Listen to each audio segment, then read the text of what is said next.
Great. So it's 1:30, and I'm going to call to order the meeting of the Judiciary Committee, and I'd ask everyone to please join me with the Pledge of Allegiance to begin the proceeding. I pledge Allegiance to the flag of the United States of America and to the republic for which it stands, one nation, under God, indivisible, with liberty and justice for all. Thank you. All right. I would like to open the hearing on the LBA audit report of the Human Rights Commission, and I would first like to call on Christine Young, CPA, and I believe she has other people with her to testify. Thank you. Or maybe testify may be the wrong word. Tell us about your audit. Speak to us about your audit report.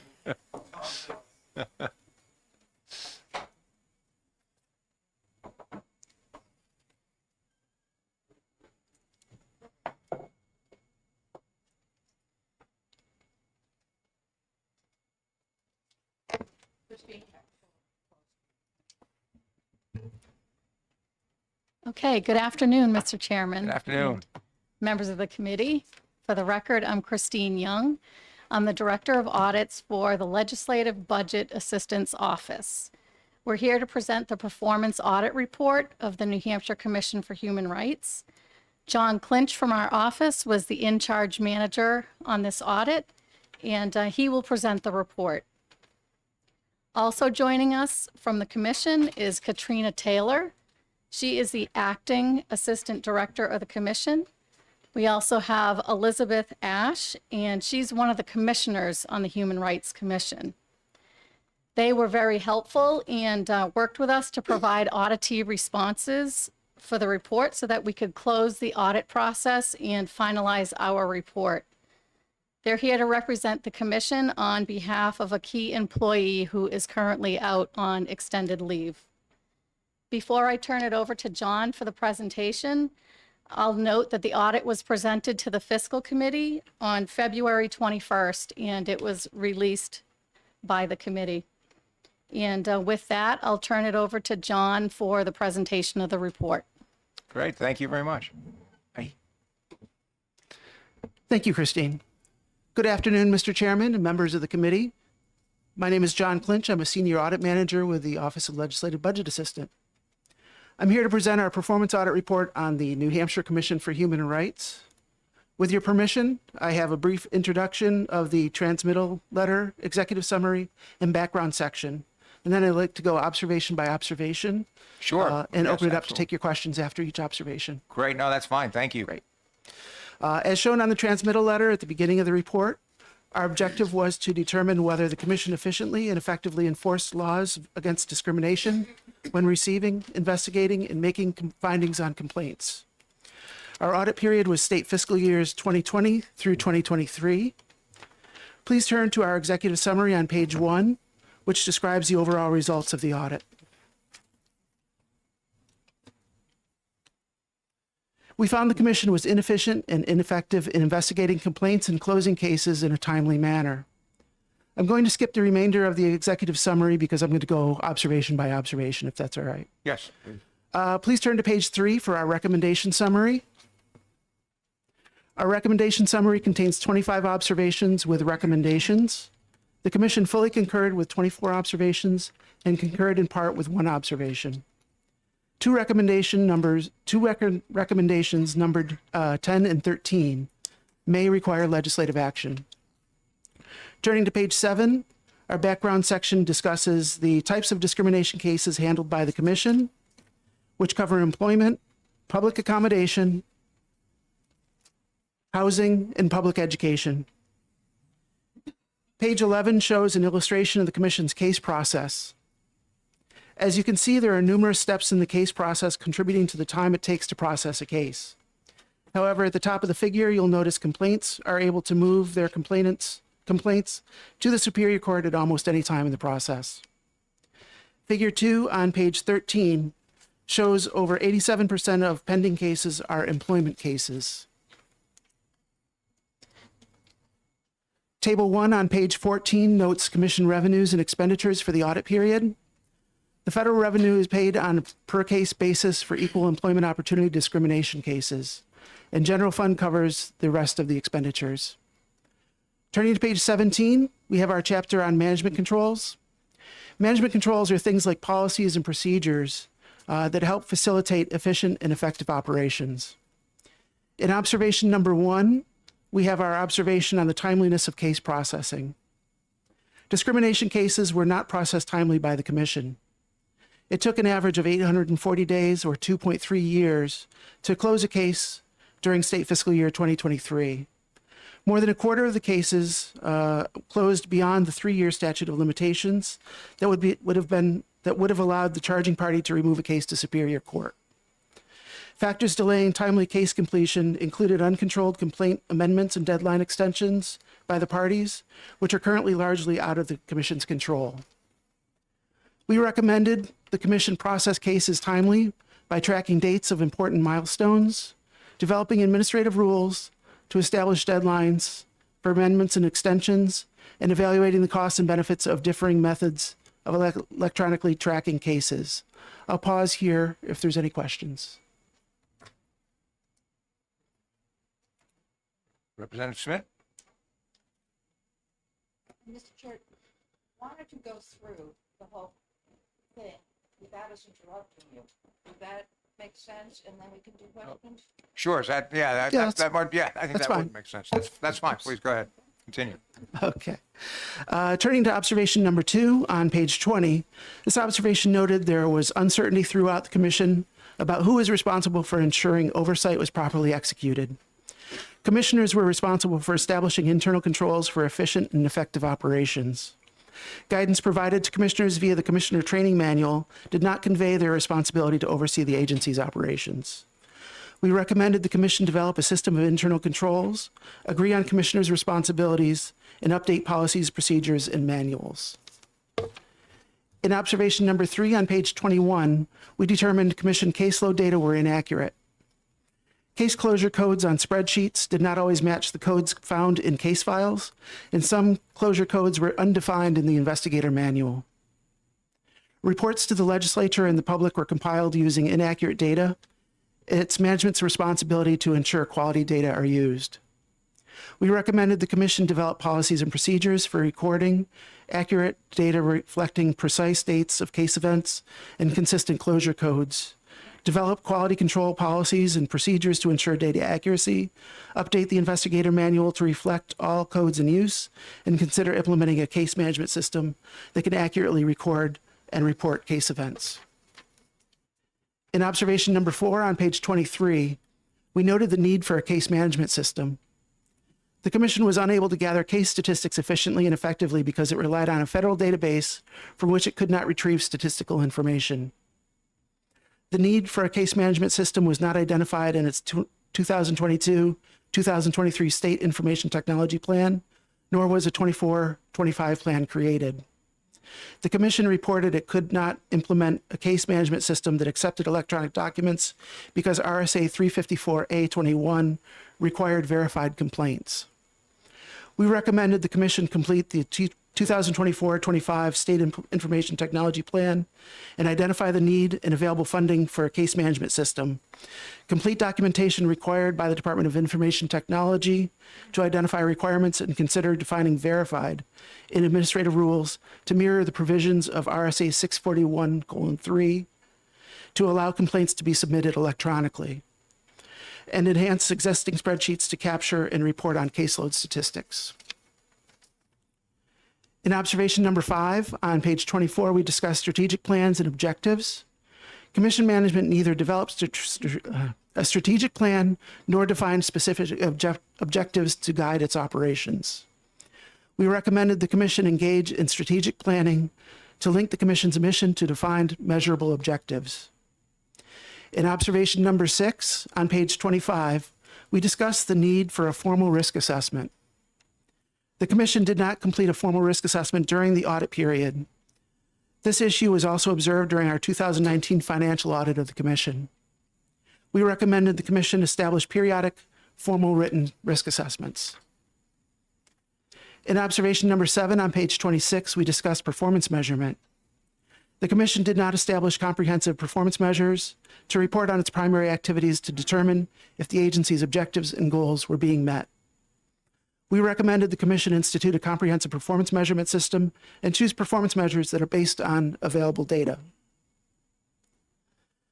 In observation number 8 on page 27, we recommended developing and implementing comprehensive policies and procedures.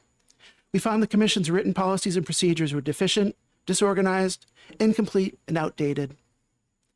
We specifically recommended the Commission perform a thorough review and revision of existing policies and procedures, supporting Commission operations, develop and implement policies and procedures supporting all significant operations, periodically review case law and statutes to ensure policies and procedures are kept current, ensure investigators and commissioners receive periodic training, and organize policies and procedures in a logical manner.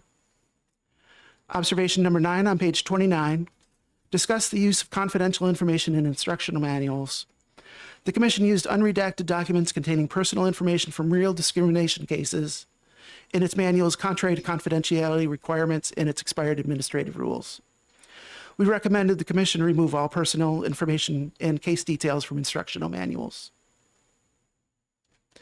In observation number 10 on page 30, we discussed the need to review and improve the Commission's conciliation process, which is sometimes referred to as mediation. The Commission unsuccessfully attempted to segregate its conciliation and investigation processes. There were structural and operational conflicts of interest in the process due to a lack of segregation of duties, and management did not review or evaluate the conciliation process. The legislature may wish to clarify whether commissioners should be involved in conciliation process due to the potential for conflict of interest. Commission management should consider removing the assistant director from investigative oversight responsibilities, revise manuals to reflect conciliation practices authorized by statute, and consider seeking a part-time mediator to reduce reliance on investigatory staff. Observation number 11 on page 32 discussed the need to resolve prior audit findings from a 2019 financial audit. 7 of the 10 observations from the 2019 financial audit report had not been fully resolved. Details can be found in Appendix D of this report. We recommended the Commission develop written policies and procedures to track and report progress in resolving audit findings, resolve audit findings in a timely manner, and timely submit required reports to Transparent New Hampshire pursuant to Executive Order 2014-03. In the first observation of our investigations chapter, observation number 12 on page 36, we recommended defining legal concepts and terms and administrative rules. We found the Commission lacked comprehensive administrative rules defining several key legal concepts. We also recommended the Commission develop policies and procedures describing how these concepts should be used in investigations. In observation number 13 on page 37, we discussed the intake process for accepting complaints. We found the Commission may have improperly screened out some complaints before docketing cases and prevented complaints from going to a commissioner as required by RSA 354A21. Our plain reading of the state law and expired rules required all complaints to be accepted for investigation. During case intake, however, Commission staff conducted a prima facie analysis to determine jurisdiction, whether the case was filed timely, and whether the complainant alleged an unlawful discriminatory practice. Neither statute nor expired rules authorized a prima facie analysis for complaint docketing. If the case was rejected due to this analysis, the case was never docketed and was thus never seen by a commissioner. Legal counsel for the Commission advised the Commission that its screening process was consistent with RSA 354A21. However, we believe the statute may be ambiguous when read plainly. We recommended the Commission review and determine to what extent, if any, a prima facie analysis should be used to determine jurisdiction. If it's determined useful to the screened cases, Commission management should seek legislation to amend RSA 354A21 to allow jurisdictional screening and specify who should be responsible for making jurisdictional determinations. At a minimum, the Commission's administrative rules should disclose its screening practices. Until then, all complaints should be filed with the Commission and should go to a commissioner for investigation. In observation number 14 on page 38, we discussed the need for clear investigational process. We found the Commission's rules, policies, procedures, and investigation standards were not sufficient to provide its investigators and the public a clear understanding of the investigation process. We recommended the Commission provide more guidance to investigators and transparency to the public by reviewing the current investigation process and adopting relevant administrative rules and policy. Review with legal counsel the standards necessary for determining probable cause, and ensure investigators are provided adequate guidance. We recommended in observation number 15 on page 41 that the Commission should assign investigators only to work that is directly related to investigations. We found investigatory work suffered when investigators were given tasks unrelated to investigating cases, such as redesigning the Commission's website and tracking Commission statistics. In observation number 16 on page 42, we found the Commission did not provide adequate training to its investigators upon hire and relied on its deficient and outdated investigator manual. We recommended the Commission develop and implement a training curriculum for new hires, evaluate existing instructional manuals to ensure policies and procedures reflect current practices, and document training provided. In observation number 17 on page 43, we found the Commission provided no guidance to investigators regarding who and under what circumstances parties related to a discrimination investigation should be interviewed. As a result, the investigators we interviewed reported different understandings of the requirements. We recommend the Commission adopt administrative rules defining which individuals are required to be interviewed, alternatives to interviews such as written statements or affidavits, and a requirement that investigative reports articulate why some cases were not interviewed. We also recommend developing policies and procedures to guide investigators on the process for conducting interviews with all relevant parties to a case. In observation number 18 on page 45, we found supervisory responsibilities were often delegated to non-supervisory staff, and that the supervisory work of the assistant director was burdensome.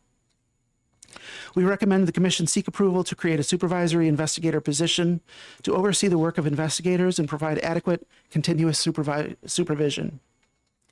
In observation number 19 on page 47, we found the Commission did not consistently use encrypted email to transmit information that it considered confidential.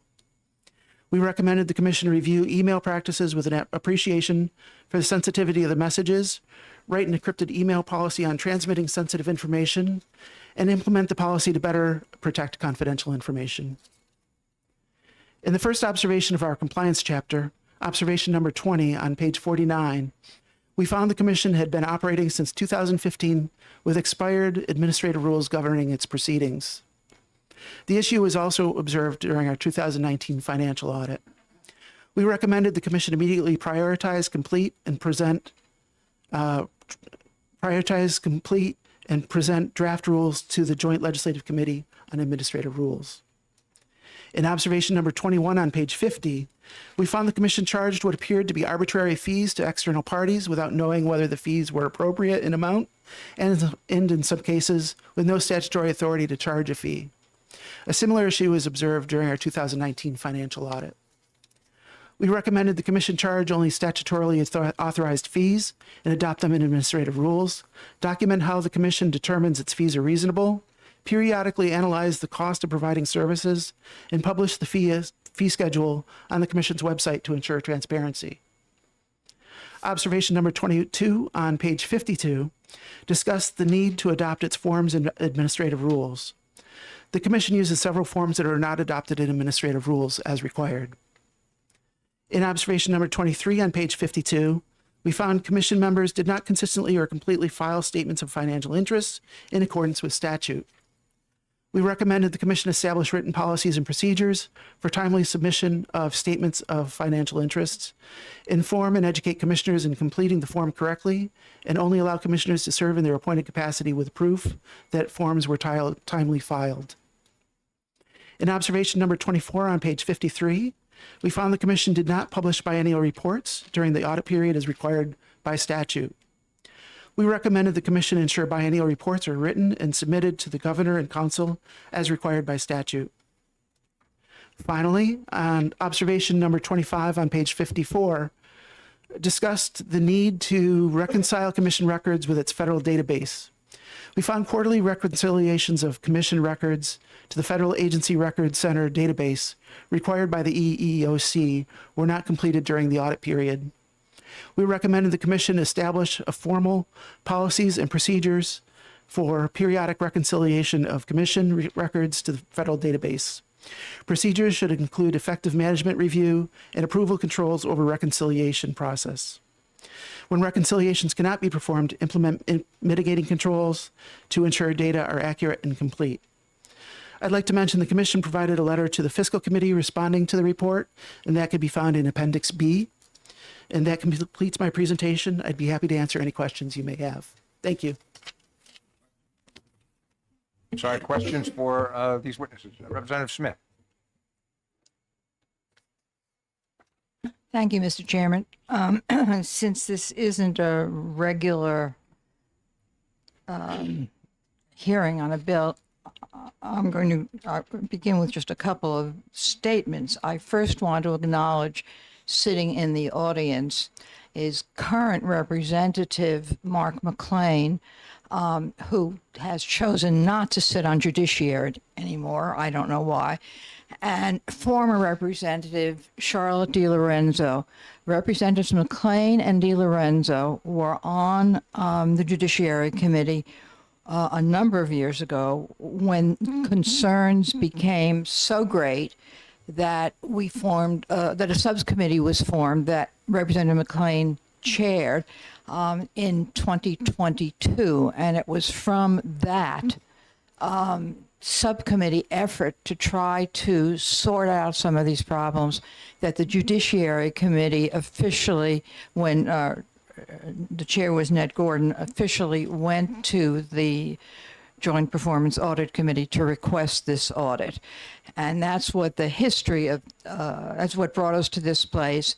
For those of my colleagues who have never before experienced a review of a legislative performance audit, I hope that this experience has educated you to the incredibly fine, detailed, quality work that the LBA does. And although this report is not necessarily reflective of the majority of reports, nonetheless, it is a research tool that each of us in the legislature should take advantage of, and I personally would like to thank them. So that, I hope, is okay as my introduction, and I didn't overstep my bounds. I have no interest in going back and going over how did this happen, why did it happen, who was at fault. Doesn't accomplish a blessed thing. I think I and many others, but not everyone, believes that the commission is an important part of the state government. So my question is, where do we go from here? Do you see in the report that you put together, and do the acting chair and the acting director, is that the title? Acting assistant director. Okay. Have an understanding or suggestions of what happens now?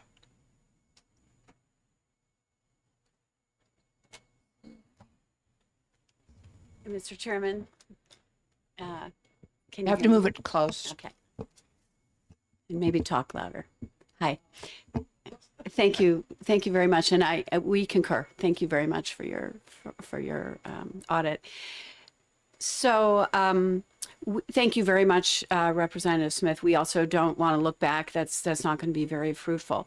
As you'll see, as you go through the report, we had a response for each of the points. And so we spent some time on that. We spent a fair bit of time together working on that, and a lot of progress has already been made on those points because of the disruption at the leadership level of the commission itself.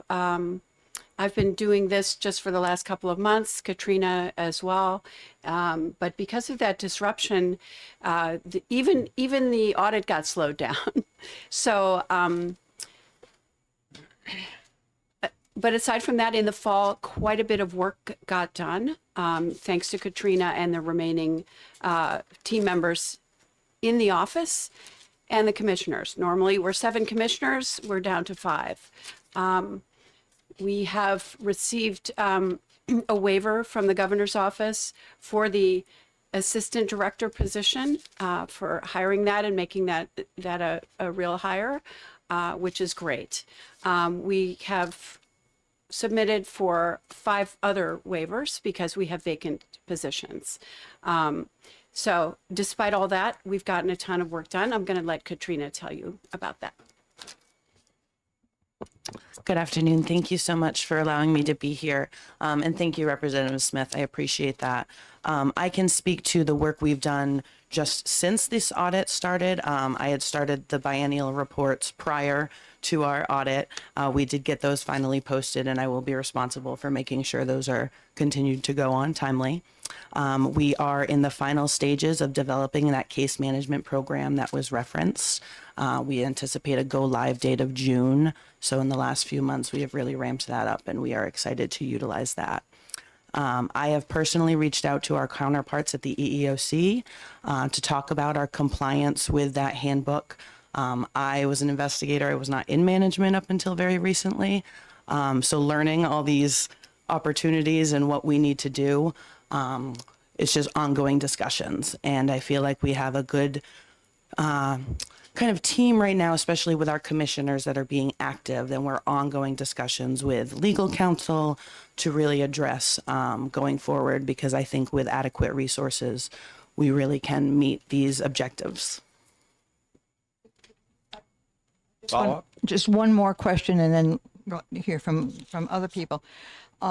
One of my particular concerns in moving forward is to look at the questions that were raised by the financial audit in 2019 and to see how few of those were addressed. Now, I understand that there's a health issue involved with a key employee, and I'm sensitive to that. But no state agency should stop its work because someone is not able to carry out that person's responsibilities. So what has changed other than now your appointment?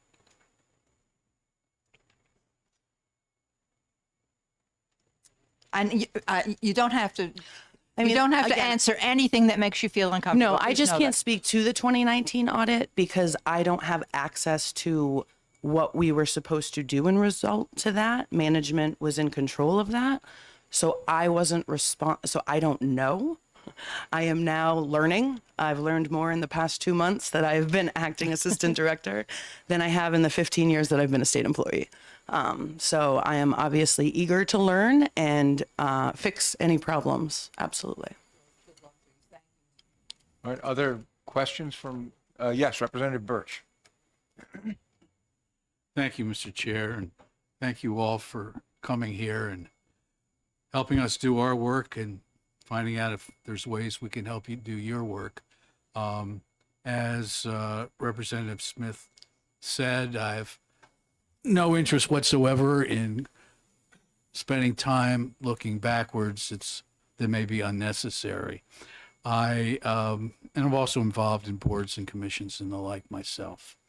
So I don't know whether the LBA gives opinions or thoughts on one area that I want to ask about. If not, the 2 folks from the commission can do it. My concern has to do with the timelines. And I looked at a number of them, dealing with encrypted mail and trying to make that happen, a timeline of 9 months to a year and a half to get that done.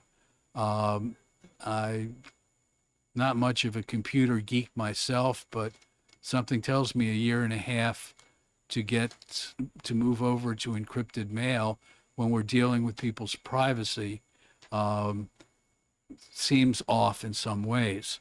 I was looking at the 6 months to accumulate accurate case data, taking 6 to 12 months to define legal terms, rules for investigators, 6 to 12 months, administrative rules just to govern fees for up to 2 years. And that's my concern. I have no quarrel with the recommendations. I have no quarrel with the responses. But I question the timelines, and I have no doubt they're honest timelines.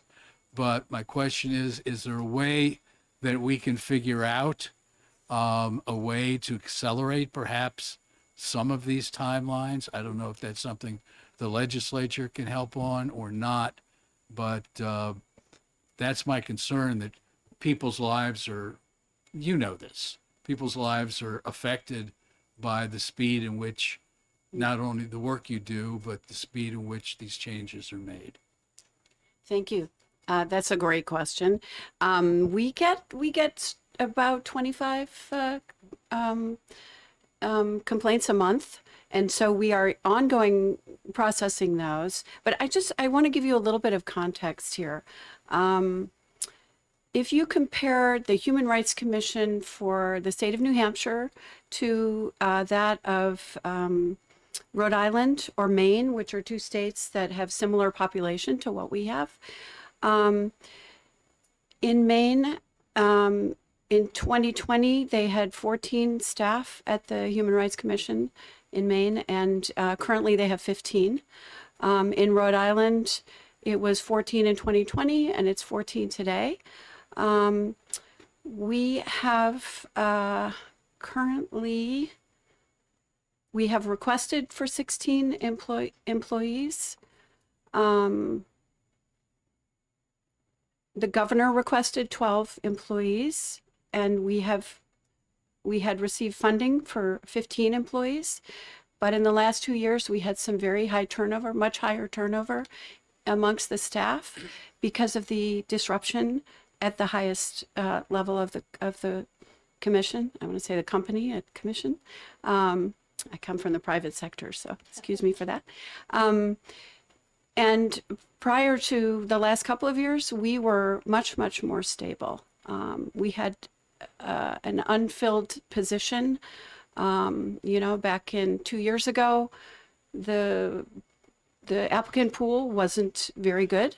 And so we had some issues there, but right now we have 3, is it, or 4 commissioner investigators positions, which are open. Yeah, it's 3. And a paralegal position, which is vacant. We've asked for waivers from the governor's office. We don't have those. So we have, how many people in the office right now?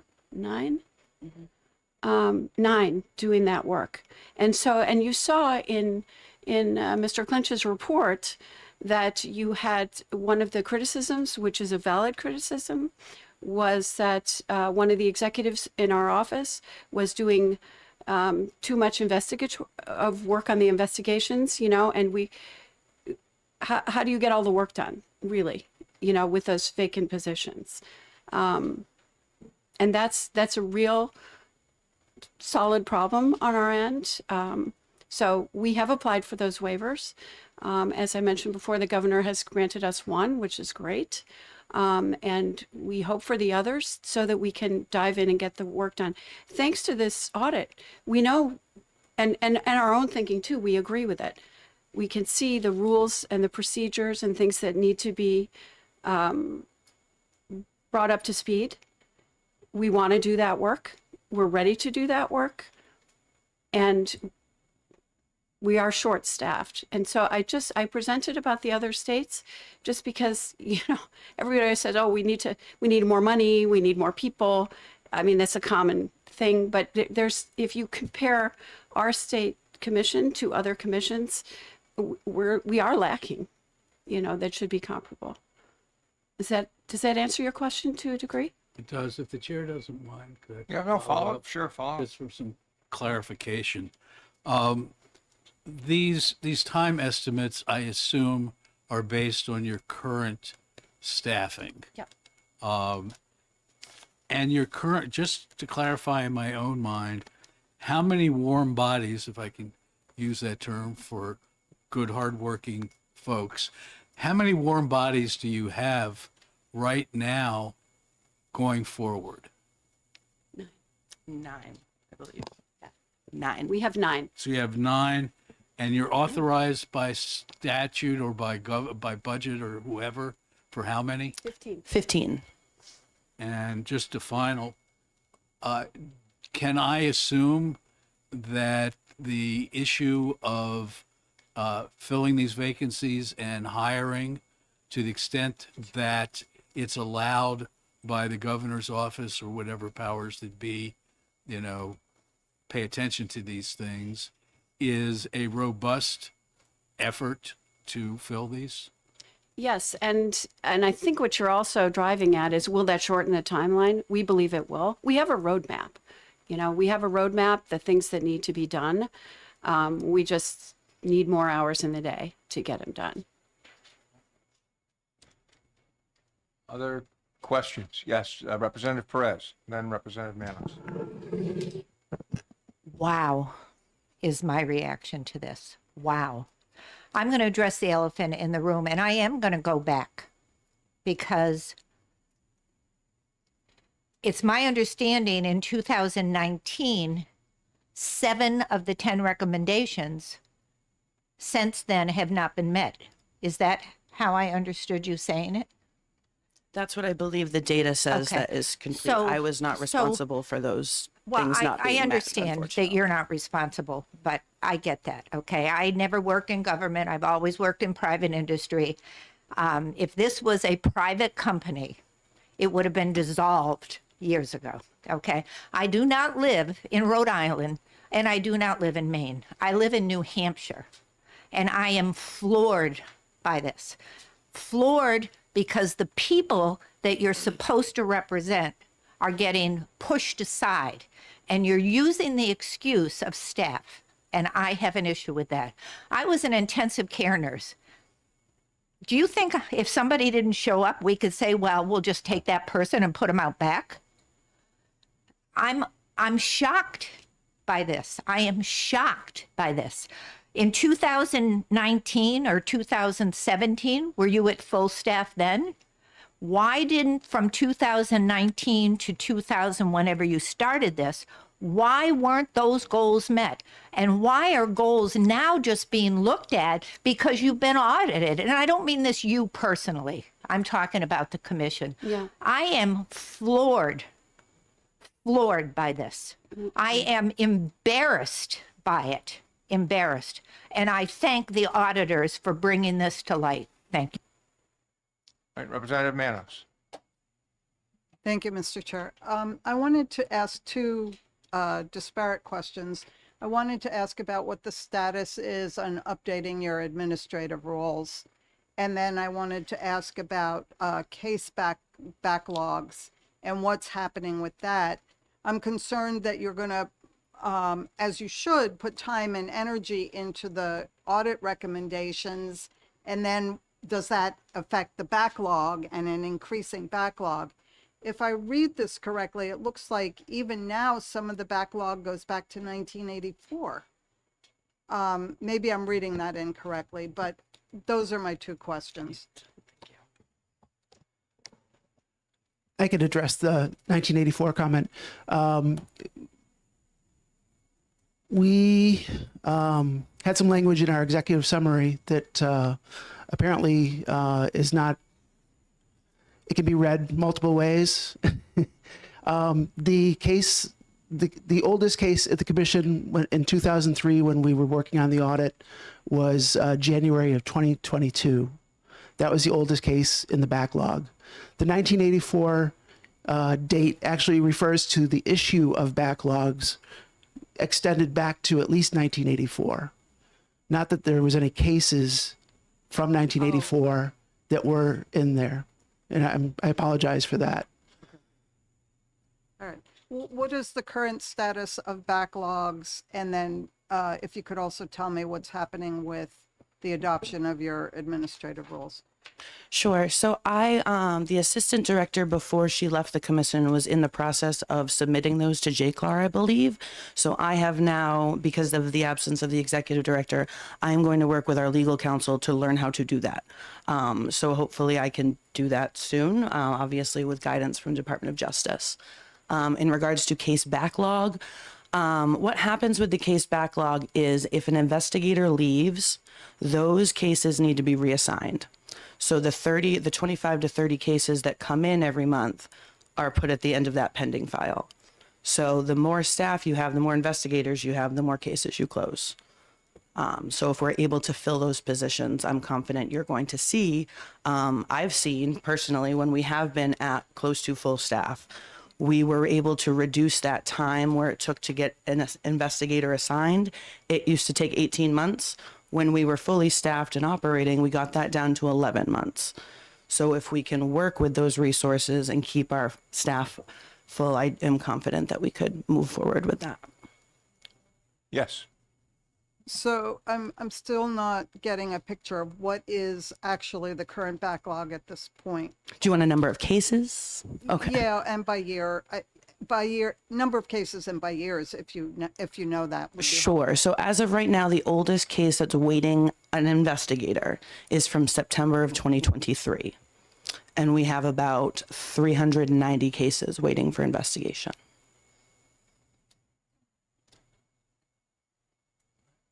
Other questions? Yes, Representative Kuta. Thank you, Mr. Chair, and thank you for taking my question. So I hear what you're saying about the oldest case waiting an investigator, but I would like to know, what is your oldest case with an investigator? Probably late 2022. I'd probably say October 2022. And then they move forward, if they move forward, to another process. Okay. Representative Turer. Yeah, thanks. And thanks for taking the question. And again, excuse my perhaps ignorance of the process going forward. What is going to prompt the revisiting of all of these findings? I know that there was an audit before, now there's an audit this time. Are these done routinely? Does one need to be requested, or will these be followed up in some other way?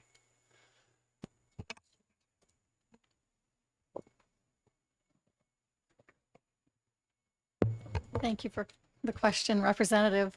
The way the process works for performance audits is that the Legislative Performance Audit and Oversight Committee will direct us to do an audit. So for a performance audit to happen, they would need to request that from us.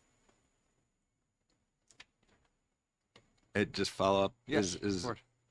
So that does not happen on a regular basis? That would have to be something initiated by someone at some future date?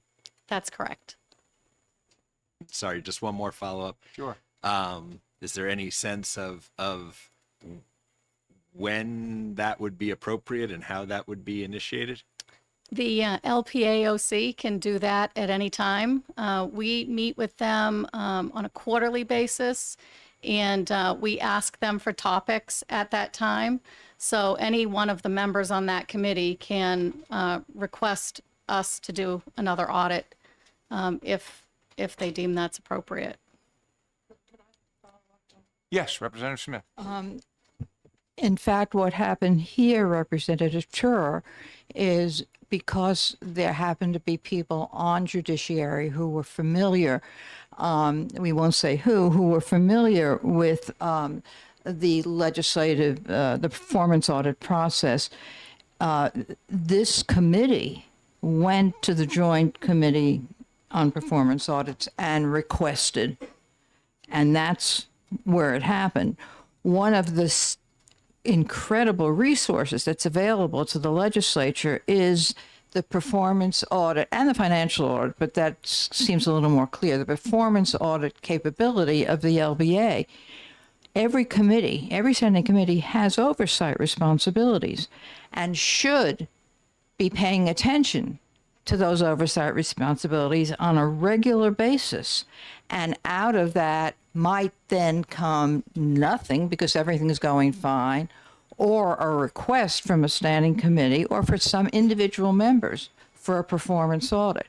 And that's what we did. We, with Representative McLean as the chair of the subcommittee and Representative Gordon as chair of Judiciary, we went to the joint committee to request this. And if nothing else happens today, I would hope that every one of us would remember this as the days pass for other organizations, other committees, whatever. But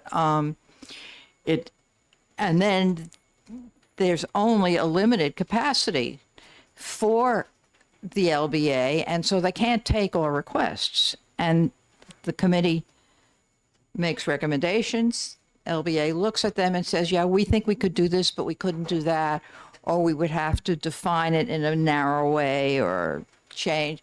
And then that decision gets approved, fiscal approves it, and then they're off and running. So that's how it works, but it's nothing automatic. And this is different, of course, from financial audits. All right, Representative Tripp and then Representative Horgan. I'm a little at a loss at what the process for achieving the recommendations is. You said, I believe you have a roadmap for going forward.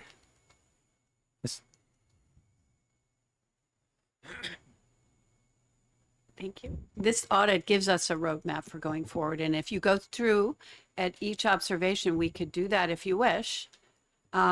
We have responded, and you can see where we have already begun the work. What our timelines are, which Representative Birch referred to, which we hope to shrink down. If there is a mechanism for us to submit this a specific table, we would be willing to do that.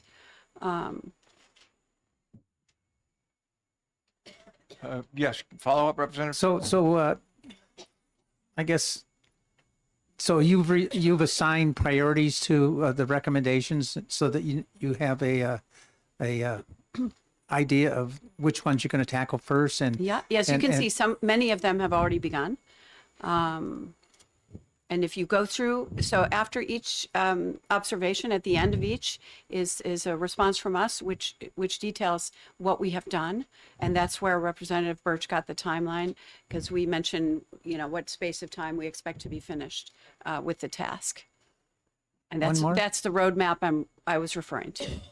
One more. Go ahead, Representative. So when you achieve one of these goals, then you provide some sort of status. Who do you provide it to?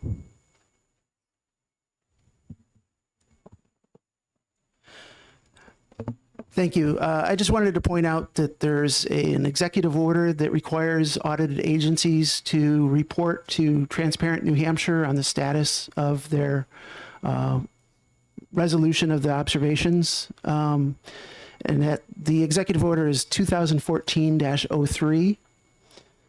And I can't remember the exact time frame for that, whether it's quarterly or 90 days. So it requires, it's a self-reported status of the agency's response to the audit recommendations. So. Representative Horgan. Yes, we were jumping back a little bit. We're hearing about how long it takes to process the cases after they're filed, which is a long time, and you may or may not have any data on this, but are you willing to comment on how long the disputes that led to the complaint being filed? Because usually the complainant is going to file this, after they spent some amount of time trying to resolve things through other channels before they get fed up and turn to the commission. So per our statute, the complainant has 180 days from the last date of discrimination to file a complaint with us. So it's just approximately 6 months that it could, tack on. So if they waited that full 6 months and then contacted us, it could add to that timeline. Other questions? Yes, Representative Andrews. Thank you, Mr. Speaker. Mr. Chair, and thank you for taking my question. Okay. I am trying to comprehend. Always lived in the real world and worked hard and et cetera, and no lack of help. But what I'm trying to understand, in the past, there's been a lack of the investigators. There's a lack of investigators now. How do you plan to go forward if you can't fill those positions so the cases can go faster? If we're given the opportunity to post those jobs, I'm pretty certain we'll be able to fill them, especially now with good candidates. So, and just as another point of interest, when we're fully staffed, the time shrinks down to about 11 months. The EEOC takes 10 months for theirs. So that puts us in a framework that is we consider reasonable. Hope you do too. Other question? If I may answer on that one. Oh, I'm sorry. Sure. Go That's ahead. okay. I think also if you look at the recommendations in our report, we do make recommendations that can help improve the process. For example, limiting the number of times and the timeline that complainants or respondents can amend their complaint. That will make the process go faster by just doing some simple things, but we need administrative rules to take care of those items. Yes, Representative Turer and then Representative Birch. Yeah, thank you. Maybe related to the last point, I was looking at observation number 1, the timely processing of cases. I was just curious. I don't see that there's established any sort of goals for how quickly a case should be assigned and how quickly it should be processed and dealt with. I don't know if it's possible to create benchmarks. Are there sort of internal benchmarks or benchmarks possibly from other similar sort of processes that would inform sort of what a reasonable time frame would be? So if I had my way, cases would be assigned as soon as they're filed, because I could assign it to an investigator that day. Because of the backlog, I have to wait until that investigator, they're constantly closing cases. It's a revolving door. So I would ideally love to process them very quickly. However, there's a lot that goes into an investigation, looking at the burden shifting and the legal standards of all the information required to meet the law. Representative Birch and then Representative Morton. Oh, I'm sorry. You had more to say. Sorry about that. It's okay. I would just like to add to that. You were asking about, I'm sorry, I lost my train of thought. Benchmarks, really. Benchmarks, thank you. We did recommend that the agency, that the commission establish benchmarks. I will note that there's a benchmark for completing a case, and that's 2 years according to statute.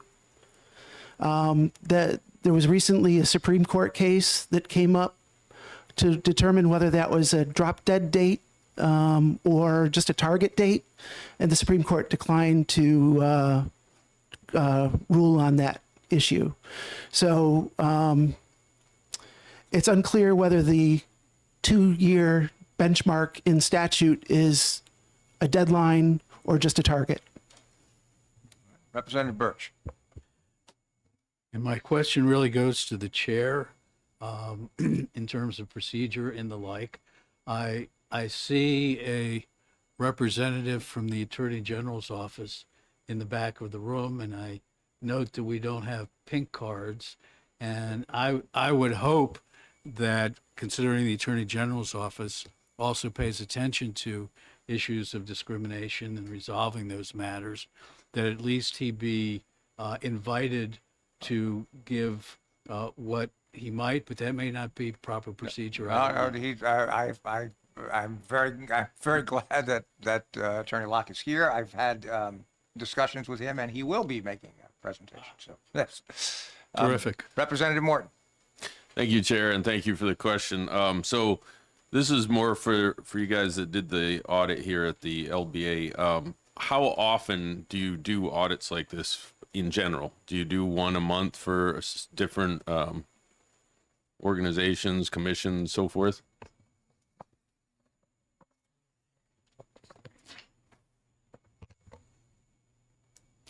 That is a tough question to answer because Okay. it really depends on the scope of the audit.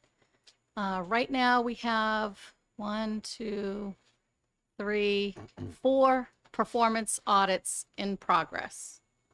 And one has a very, very large scope. This one was sort of medium-sized. We have one that has a much smaller scope, but it really depends on the size of the audit scope and staff availability. Okay, follow up.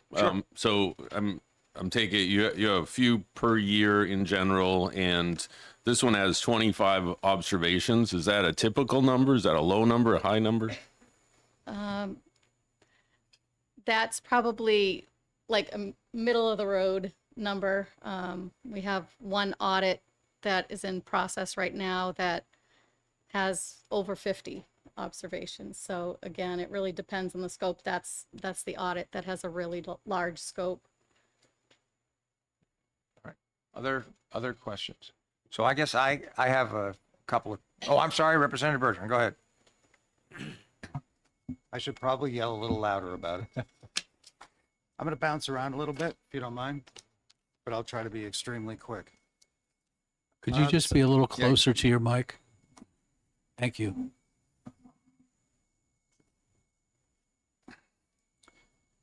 The other statutes with prohibited government programs for teaching discrimination via public employers, that section really kind of said something to me, because if you look at I'm on page 9.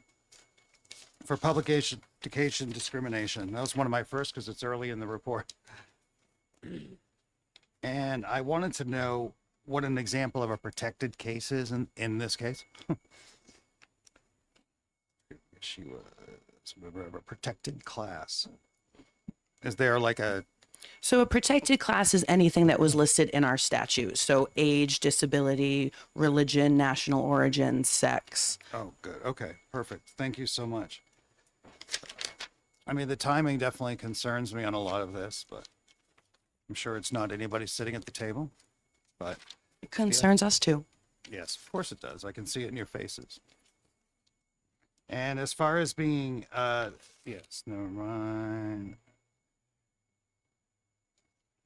Nope, I think you answered all the other ones with timely things when, okay. Other questions? Representative Moore. Oh. So I noticed, thank you for the question. I noticed that it's 87.6% of all these cases are employment. And I think I read a statistic somewhere else that about 80% or so of those are based on some type of disability. I don't know if it would be 80%. I'd have to get the actual statistics, but that is our highest on any of these categories. Disability is by far the highest number of filings we get per year. Okay, so follow up to that? Sure.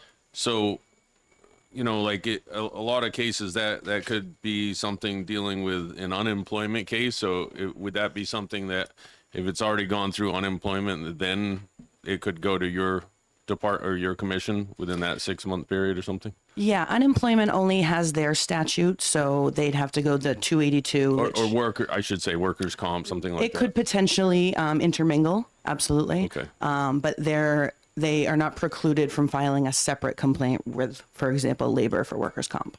Okay. Yes, Representative Bergeron. Thank you. On page 29, I just had a question about observation number 9 and the confidential information. I'm so glad there's something in here about being that removed, but have you have seen any issues with that either recently or? No, like I said, these were for internal trainings, so it would not have been released elsewhere. But we have removed all of that information, and now everything is hypotheticals. Thank you. Other questions? So I guess I have a couple of questions. I note that you mentioned that you you are taking active steps to sort of correct many of the deficiencies noted in the audit report. And you mentioned that you're in the process of getting a case management system. So do you have a contract for that? Yes, I have been in development building that with the developer. It's legal files. So we should be up in, like I said, our anticipated go live date will be June. Okay. All right. So I guess, and I want to emphasize that I don't direct this at anyone in particular, particularly the people who have recently come to the commission. But I share much of Representative Perez's frustration, and I think Representative Smith's also, as it appears that that these problems have gone on for a long time, and that there were prior audits, the 2019 financial audit, and very little in which problems were pointed out and very little was done. And I think, I think it's really important that you understand. I have to say, I may not have my ear to the legal community as much as I did 5 years ago when I was still, actively working in the legal area. But I think it's really, unless things have changed radically, and I doubt that they have, I think it's important to understand that the Human Rights Commission, and I'm just going to be very blunt about this, the Human Rights Commission, I think in the legal community, was largely regarded as a joke. If people had matters in which, the jurisdiction of the committee of the Human Rights Commission could be invoked, and there was any other choice, my recollection of what the legal community would say is, don't go there. If you want, sort of efficient and fair justice, don't go there. And I think it's important.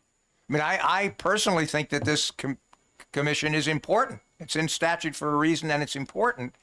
But I can't emphasize strongly enough that there really does need to be significant changes. Or, I mean, there have already been some suggestions that the way to deal with this whole thing is just eliminate the commission and have people go to court. I personally think that would not be a good idea, but the strength of my argument against it gets weaker the longer that problems exist and are not corrected.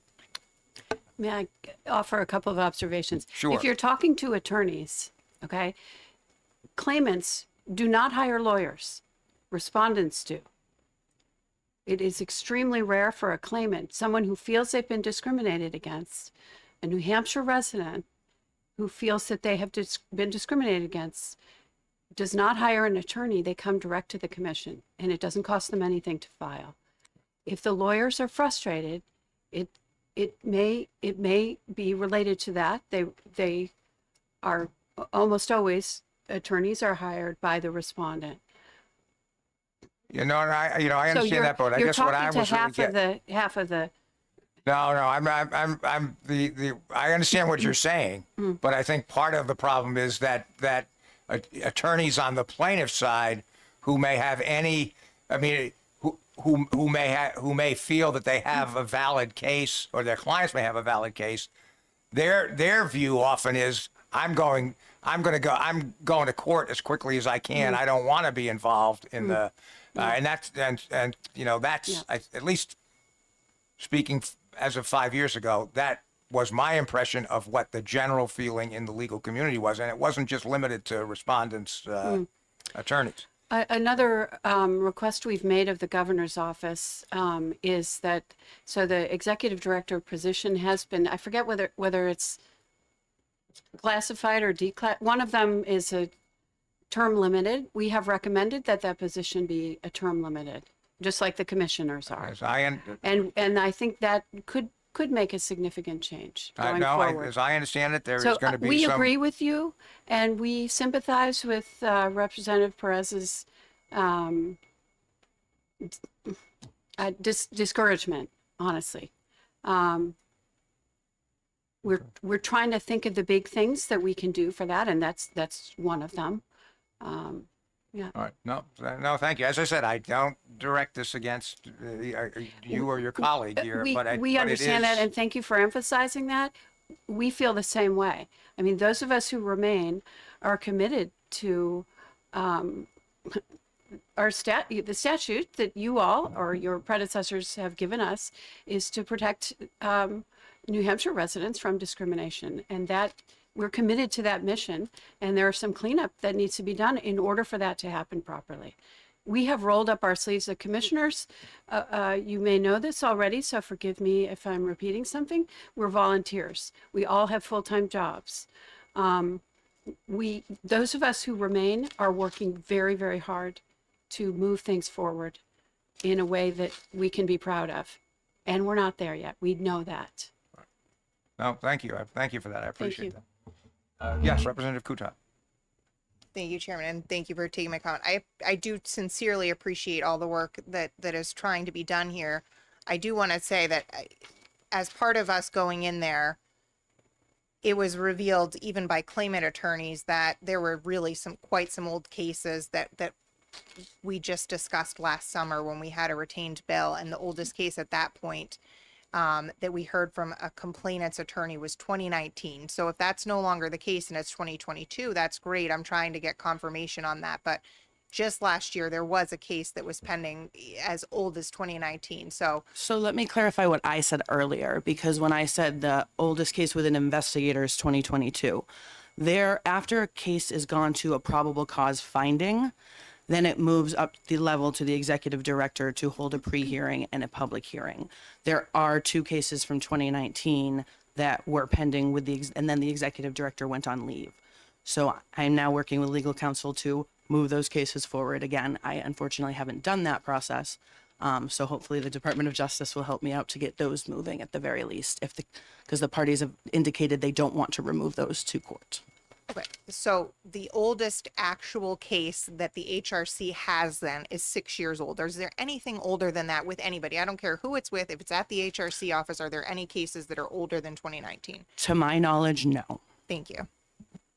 Other questions? Representative Tur, and then Representative Birch. Yeah, just one thing I think I'm a little confused about, and I'm thinking of a hearing we had last year. And during that hearing, we heard that there had been positions authorized, but that they hadn't been posted for some long period of time. And I'm just, between sort of the authorized positions, the current budget, the hiring freeze that's going on, I'm just curious, are there authorized positions that are that exist that are either not listed or are listed and are not being filled? I'm just curious, because a lot of times with this, there's a question of, is there authorization, or is there, is the problem nobody will take that position, where we need some other type of incentive? I'm just curious, in all the mix of what's going on with hiring, if you could break that down just a little bit more. So the current positions that we have requested waivers for are the 3 investigator positions, the paralegal, a part-time intake coordinator, and the waiver request that was granted was the assistant director, the role that I'm just temporarily serving in now.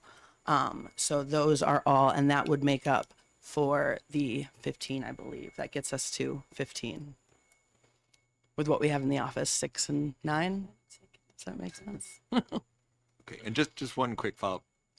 Your impression is, with these waivers, you should be able to actually attract someone, like the job is reasonable? So I actually, right before, I had made a couple offers in vacant positions. We had more than these vacant positions going into this new year. And I made a couple hires in January before the freeze came in, and they have been working out great. So I definitely think there's going to be a good pool of candidates right now. Representative Bergeron, did I see you had a question? Yes, sir. Thank you very much. Thank you, Mr. Chair. This is going to be more on not touchy-feely, but seeing an IT plan not create is driving me crazy.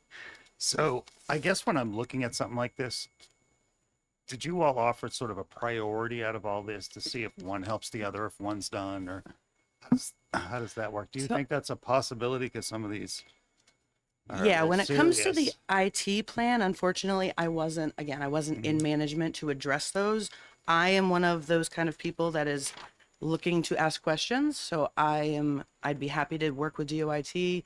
We are administratively attached to the Department of Justice.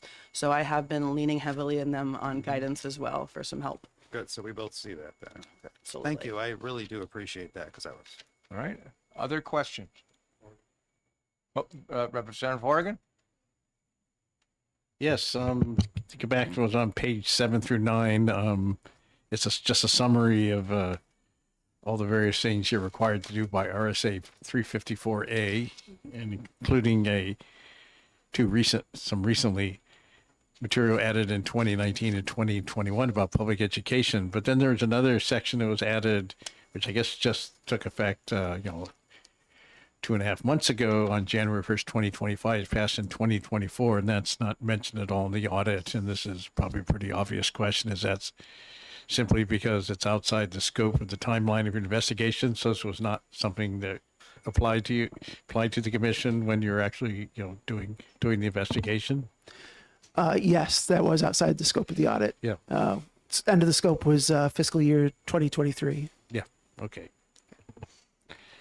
I'm right. glad to see that it was indeed obvious. So thank you. Other questions?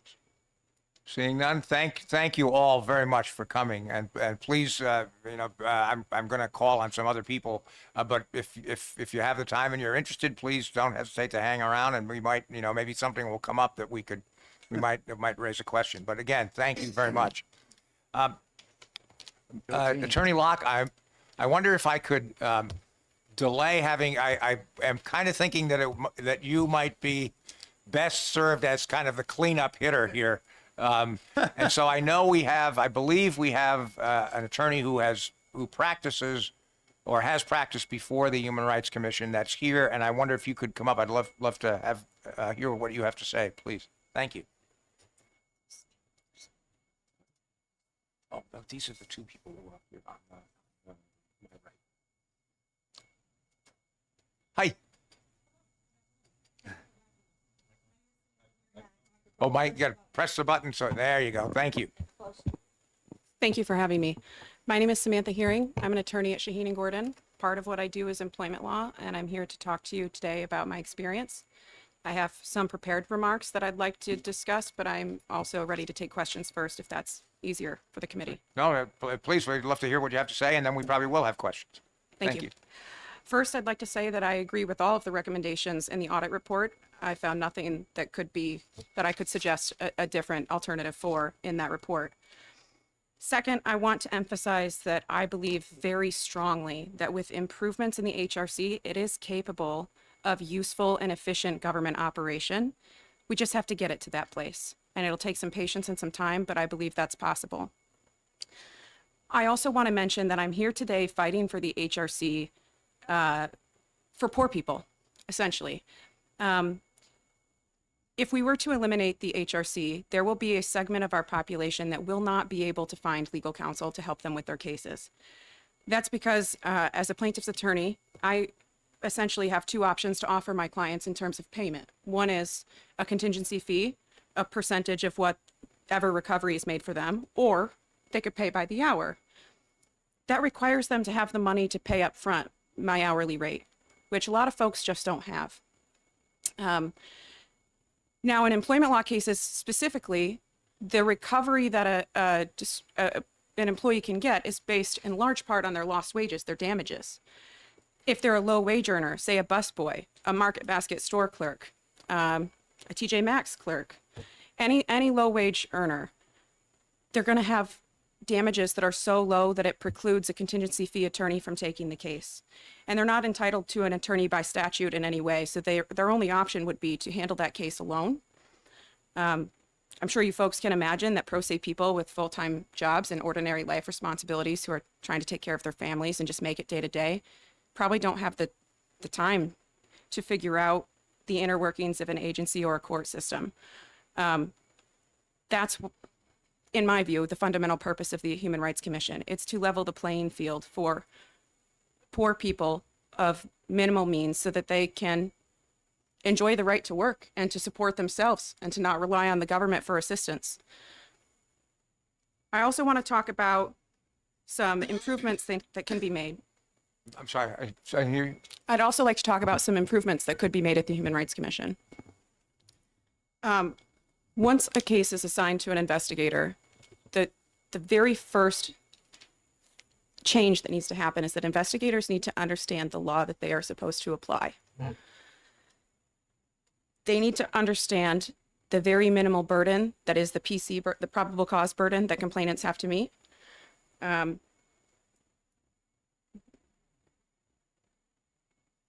It's not a weighing of the evidence. When I saw in the audit report, I believe it said 398 days is the average length of time that it takes for an investigation to occur. I can imagine that part of that time may be attributed to the investigator just generally being overloaded. But it was really shocking for me to see that number, because these investigations should be, although the law is complex, the investigations are supposed to be quite simple because it's a screening mechanism. For the PC standard, the only thing the HRC has to decide is whether after the investigation there's sufficient evidence for a fact finder who could find that that person suffered unlawful discrimination. Not that they would, not that they should find, sufficient evidence so that the fact finder could find discrimination occurred. Well, you know what, can I just ask you, I had a long discussion with Attorney Locke about this, and we we both, I think we both contributed to it. I'm not sure that we came to a resolution, but as I've thought about it more, I'm not sure that I completely agree with you. I mean, I'm not saying that I think you're just flat out wrong, but if the standard is probable cause, doesn't that include some credibility assessment? Because, for example, when a magistrate or a judge issues a search warrant, the police officer comes, presents an affidavit.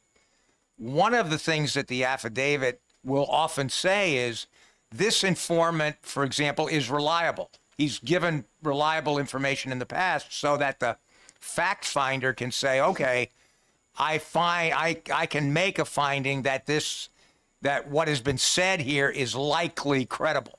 So I guess I do think, isn't there, it seems to me it's a little bit more than just saying, well, if this was believed, doesn't then it would go forward. Doesn't the probable cause determination have to have at least someone saying, and yeah, I do believe it, or at least I believe that there's enough here to go forward?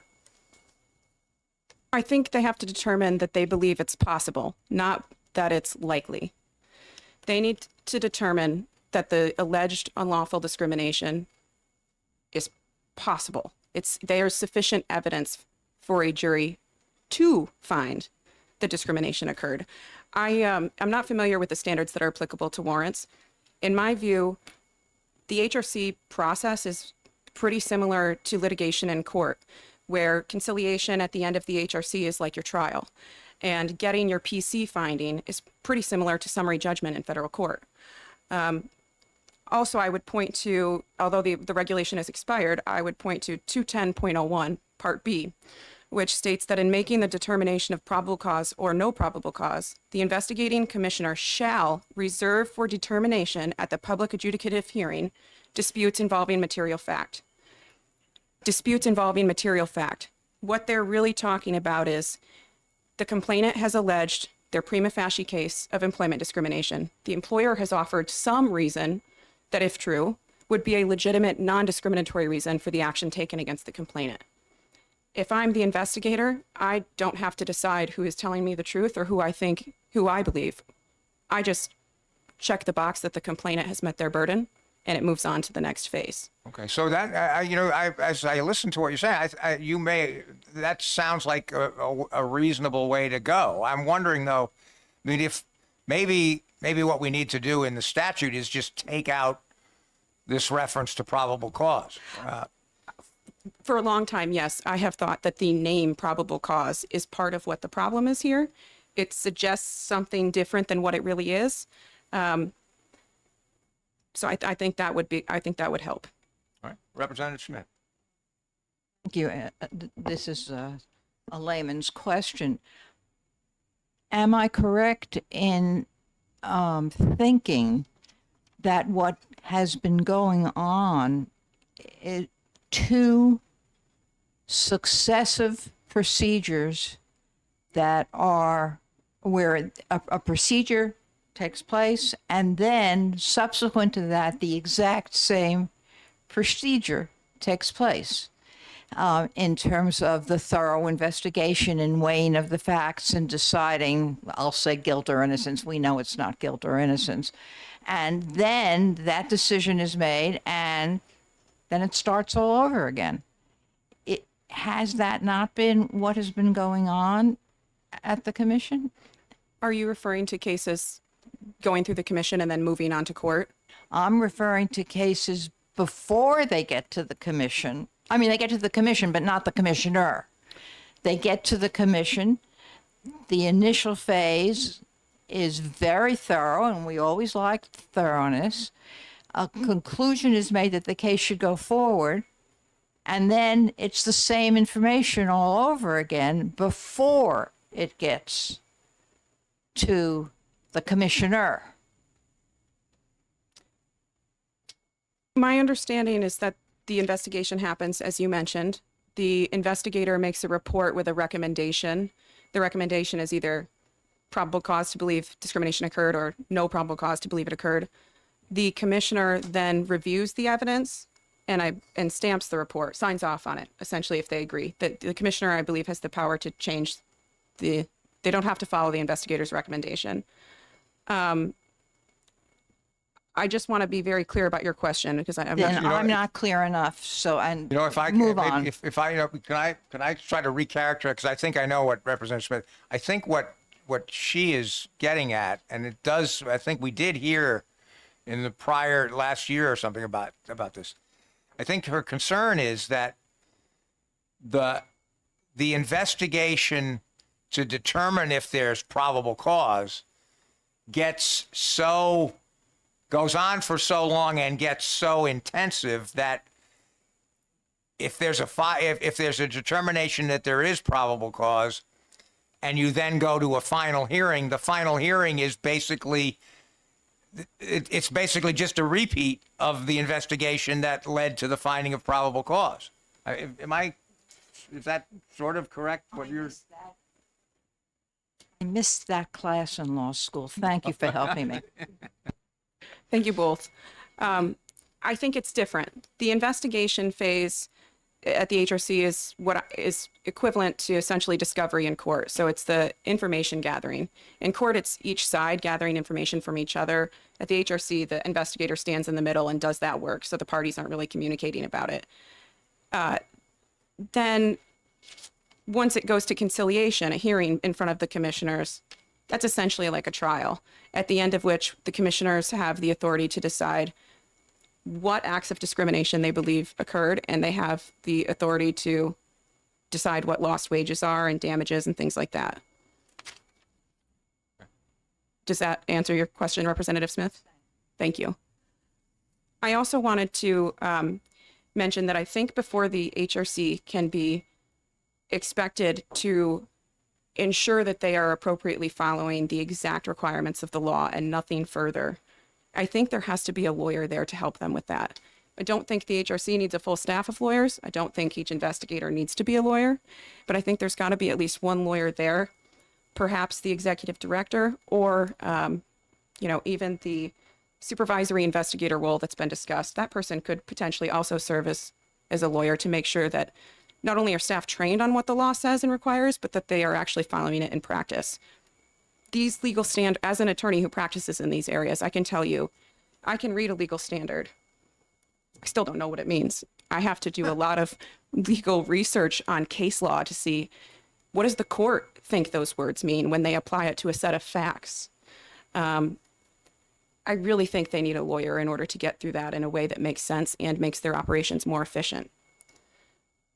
I heard someone ask earlier, and I'm sorry, I forget who the representative was. Someone asked earlier about whether there's a way to kind of structure the HRC process, put it in section. Can we make benchmarks so that each phase of the process is getting to the stage that it should be within a reasonable amount of time? I think the answer to that is yes.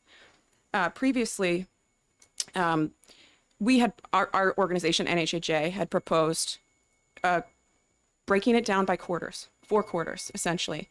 Currently in the statute, as you know, the HRC has 2 years to complete investigation. We could get that into 1 year. And if we were to get things down to 1 year in the average case, that would allow them additional time in case the parties request reasonable extensions. There may be some circumstances, or maybe many circumstances, in which the parties are requesting extensions that are unreasonable, or the length of time that things have gone on have become unreasonable, but we should reserve some time for appropriate requests. The quarterly approach could simply be done like this. By the end of the first quarter, the case is assigned to an investigator. Investigation takes place in quarters 2 and 3. The investigator has 30 days from the close of quarter 3 to get a report to the commissioners. Commissioners have 30 days to assess that report and decide what they're going to do with it, then schedule the case for conciliation. If that occurs within 30 to 60 days, we're barely beyond a year at that point. We could streamline this further and put some more definite points on it, but it is possible to do this within a year. I also want to bring up the use of government resources. Earlier today, I mentioned that I'm here essentially for poor people, but I'm also here as a Granite Stater who cares about the use of our state's resources. Our superior courts are excellent, but they are already flooded and a bit strained in terms of the amount of volume that they have coming in. The Human Rights Commission is supposed to essentially be a screening tool to make sure that frivolous claims don't make it to the courts. If we eliminate the Human Rights Commission, I think we're going to be back here in a few years talking about inefficient use of government resources and wasteful use of resources, but just in a different location, this time the courts. So my very strong preference would be that anyone involved in this process puts their heads together and figures out how we can make the Human Rights Commission operate as it should, as what it was intended to, because that is possible.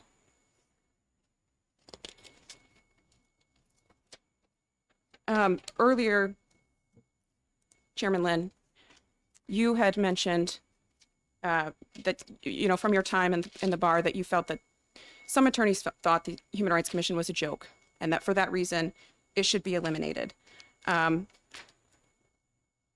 You mentioned that, a plaintiff's attorney... I didn't say that I thought it should be eliminated. I just said that the people that had been my sense of what the feeling was among the bar.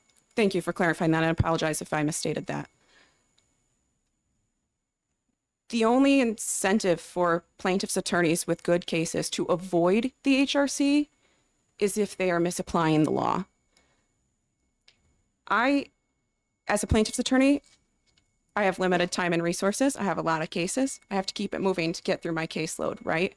I would love to have an agency who essentially does some of that work for me, right? They can eliminate that issue, and they can go through discovery. It's a cheap, efficient way to do it. But again, the only reason that attorneys would avoid the Human Rights Commission is because of a fear that the law will be misapplied. If that issue could be addressed, I don't think you would I don't think you'd be hearing that sentiment anymore. I also am perfectly capable of doing my own discovery in Superior Court and do not need to rely on the resources of a government agency to do that. But I worry about pro se poor people who don't have someone like me to navigate Superior Court or federal court discovery for them. There was also a question about a case moving through another agency prior to going to the HRC. And I'm not sure if that question was answered clearly, but I just wanted to put some input there. There's no way for that to happen with the types of cases that the Human Rights Commission sees. There would not be another agency that those cases of unlawful discrimination under 354A could even go through. And that's all I had. So I wonder if I could just ask some questions. Can you just take us through? So somebody files a complaint with the Human Rights Commission, and am I understanding correctly that as far as the way the commission operates, once the person files that complaint,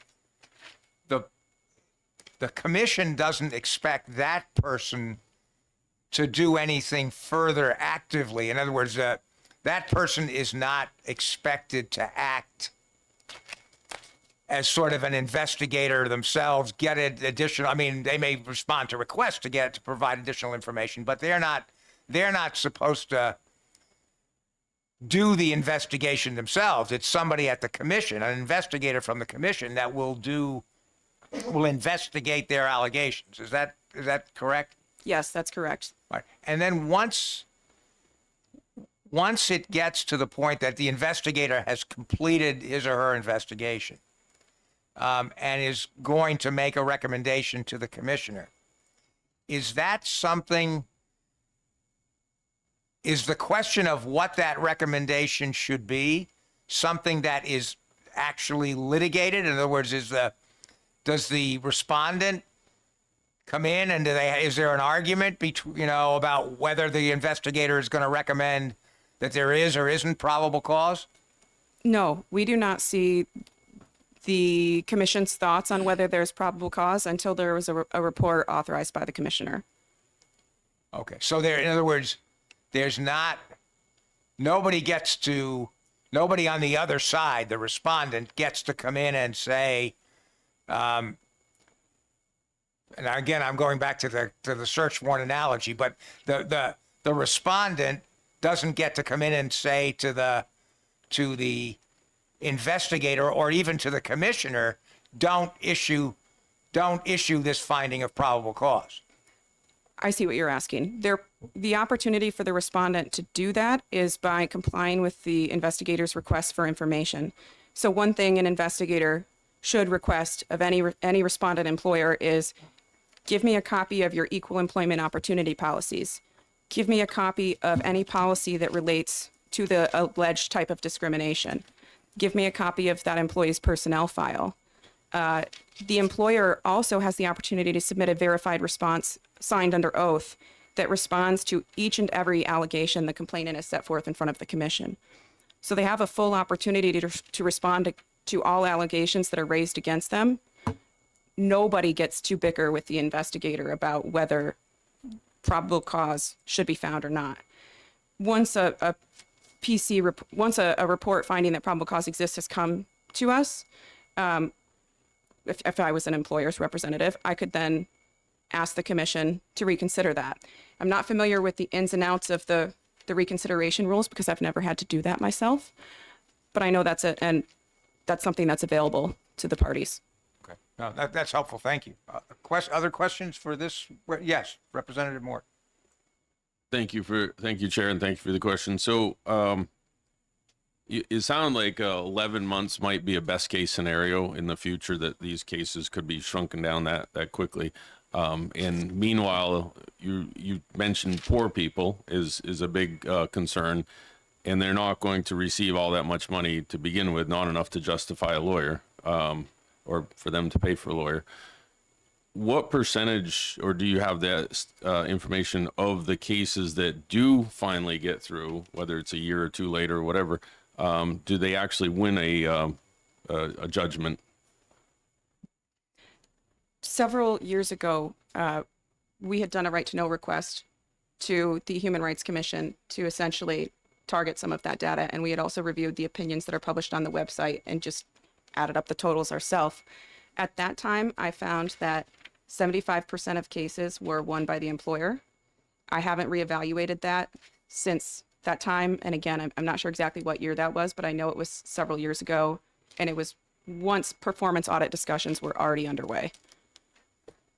So as a follow-up question, if only 1 out of 4 cases are actually winning, is there a mechanism legally for someone bringing up a case that they shouldn't have brought against the employer?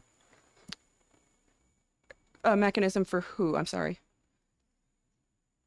Well, I mean, on other types of law, if I say that, you know, this guy over here punched me in the face and it didn't really happen, there'd be a mechanism, like the Jussie Smollett case is a good example. I see what you mean. So is there a mechanism for a party who's been, if somebody makes a false claim, is there a mechanism for the party who's had a false claim made against them? I think that mechanism would be a defamation suit. All right. Other questions for this witness? Seeing none, thank you very much. Very much appreciate it. Thank you. All right. Is there anyone else, before I call on Attorney Locke, is there anyone else who wishes to appear? Seeing none? Attorney Locke, you're up.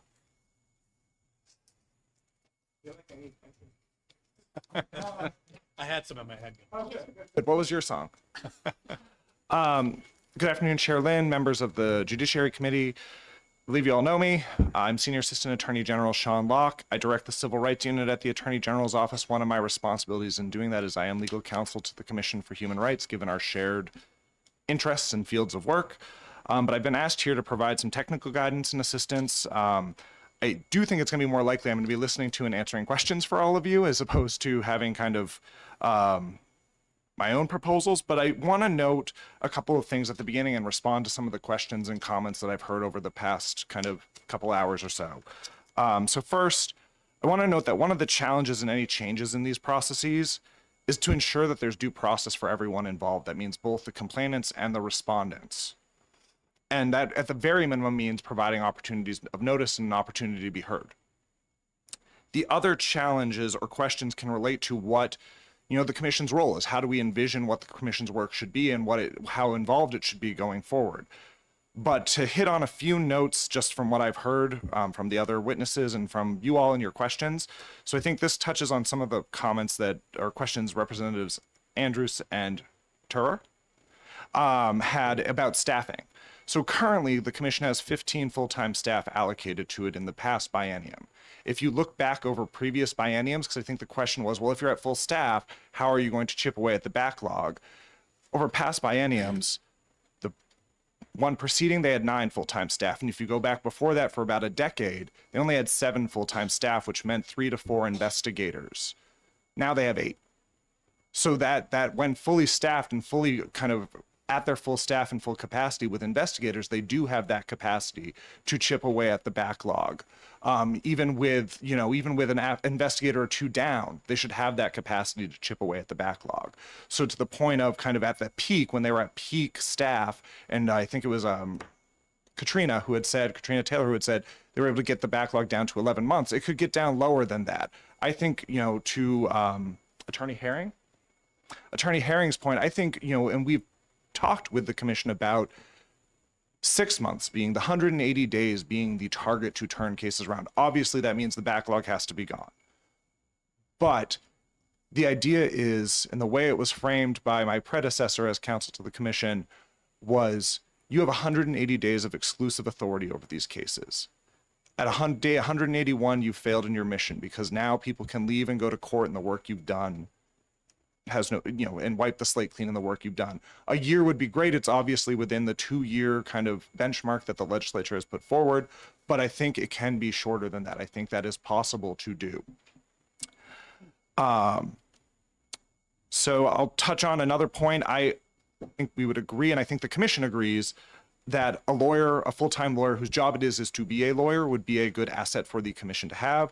We have had conversations before medical leave became an issue of taking the assistant director position and possibly converting that to a general counsel role. So that way they would have a person whose job it is to be a lawyer, not just someone who is a lawyer and happens to hold a particular role, because that's not necessarily the same degree of help as having someone whose job it is to be counsel for the commission, and they can be a resource for the investigators, as well as work on some of those kind of legal administrative components like rulemaking, like the adjudicatory hearings and things like that.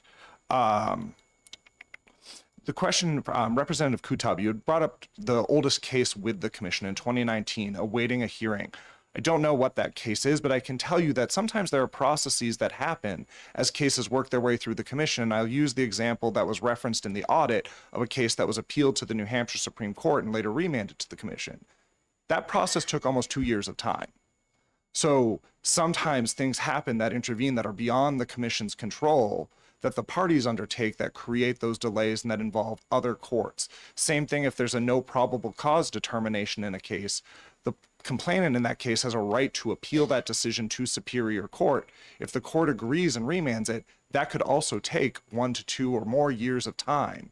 And that means that the commission has a case that has been pending potentially since 2019, but it had resolved, it had done its work and completed that 2 years earlier than what the current date is. So I just flagged that as kind of a note to kind of when people talk about how long cases have been pending, especially if they're in the adjudicatory phase, there may be a lot more that's gone on than just the commission's delay in investigating cases.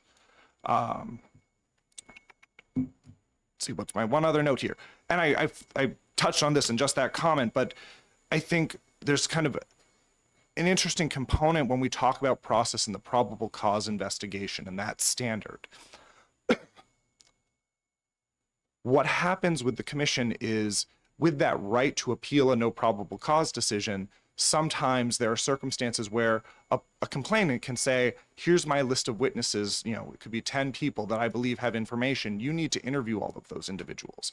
They may provide summaries of statements, and as the commission does its investigation, it determines, we don't think we need to interview those individuals because it's either redundant information, we already have it, we don't need it, we don't think it affects the outcome. That person appeals and says, well, the commission didn't do these interviews. I asked them to interview these 10 witnesses. It gets remanded with orders and instructions to go and find those 10 witnesses and interview them. Maybe it's easier to be said than just go interview those 10 witnesses when it's asked for at the beginning, but that sometimes is where, when we talk about probable cause being maybe a lower threshold or a lower burden, if there's a no probable cause determination, sometimes those investigations may end up having to be more thorough to avoid this kind of burdensome appellate process or this remand process that creates additional work for the commission and its staff later on, as opposed to a probable cause finding, because then the employer or whoever the target of the complaint is has the opportunity to go to a full hearing or remove the case to court and have the case tried, put on whatever evidence they believed that the commission didn't seek out or didn't consider correctly, and have that fully adjudicated. So there's kind of components of the process that have been grafted into 354A over time, because that right to appeal an NPC decision is not new. I think it came after a New Hampshire Supreme Court decision saying there was no right to appeal. So it was in the early 2000s, I think, when that was added. So there are things that have been grafted into this process over decades at this point that maybe could be worth revisiting and pruning or refining to streamline the process a bit, while still keeping the core of what the commission does. Because I agree with a lot of what Attorney Herring said about the commission does important work for access to justice.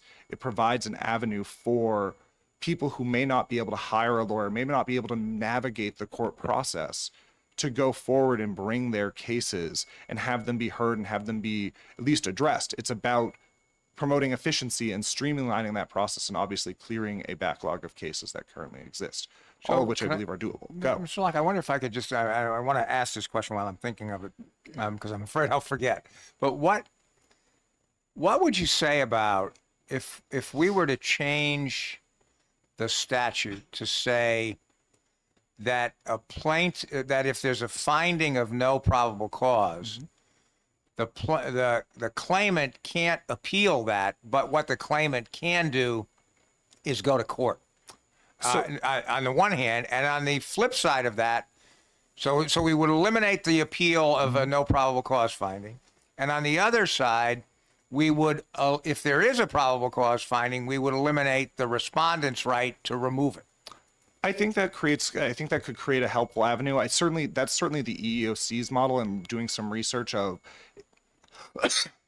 apologies of when they do their investigations, if they don't, I don't think they call it probable cause and no probable cause. I think might be a little more New Hampshire specific, but if they find that they're not going to go forward with an enforcement action, they give a right to sue letter to the individual. And so that I've thought about that, and we would have to, the one other overlay of all of this is that the commission has a work share agreement with the EEOC, and it receives federal funding to do some of this work. So we want to make sure whatever changes are made would be consistent with what the EEOC expects.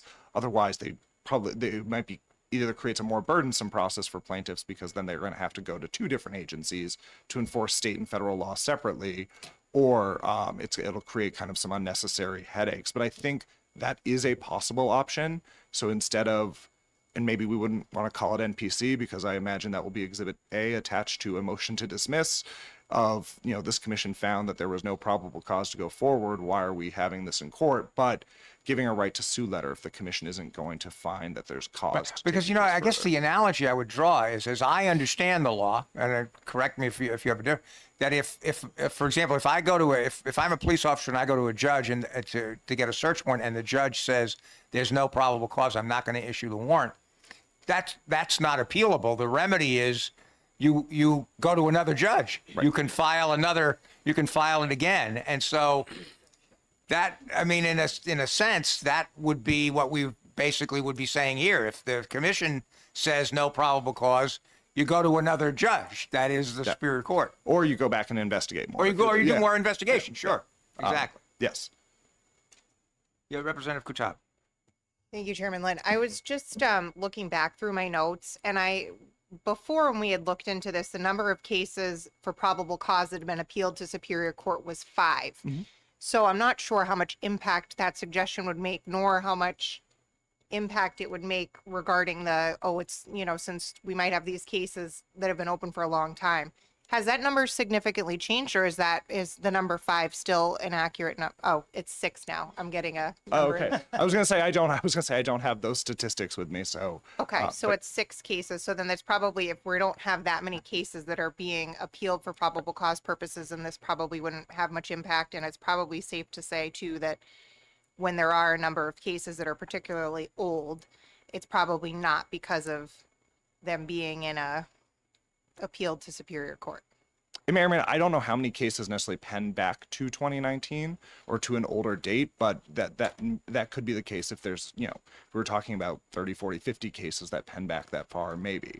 But if we're talking about a handful, then that's probably what the issue is. Thank you. Yes, Representative Smith. Thank you. Could you help me understand exactly what the role of the Attorney General's office is vis-a-vis the commission?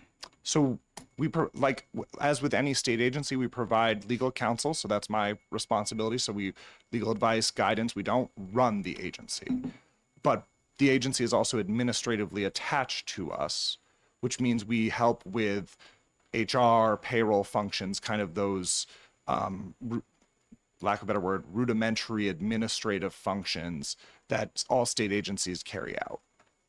Could I follow up? Of course. I'm trying to think of exactly the right way to word this. You have known, you meaning the office, not you as a person, as many of us have known of the unfortunate circumstances which existed within the commission, having to do with maybe described as the health of the executive director. I think that's the right title. Did the Attorney General's office have any obligation in these last few years to report to anyone that the commission was, for personnel reasons, was not doing what it was legally obligated to do in a timely, effective, efficient manner? I think that's a much more complex question because these agencies are our clients. And so we have attorney-client privilege with these agencies. We need them to be able to have candid conversations with us about the work that they do, the legal struggles that they may have.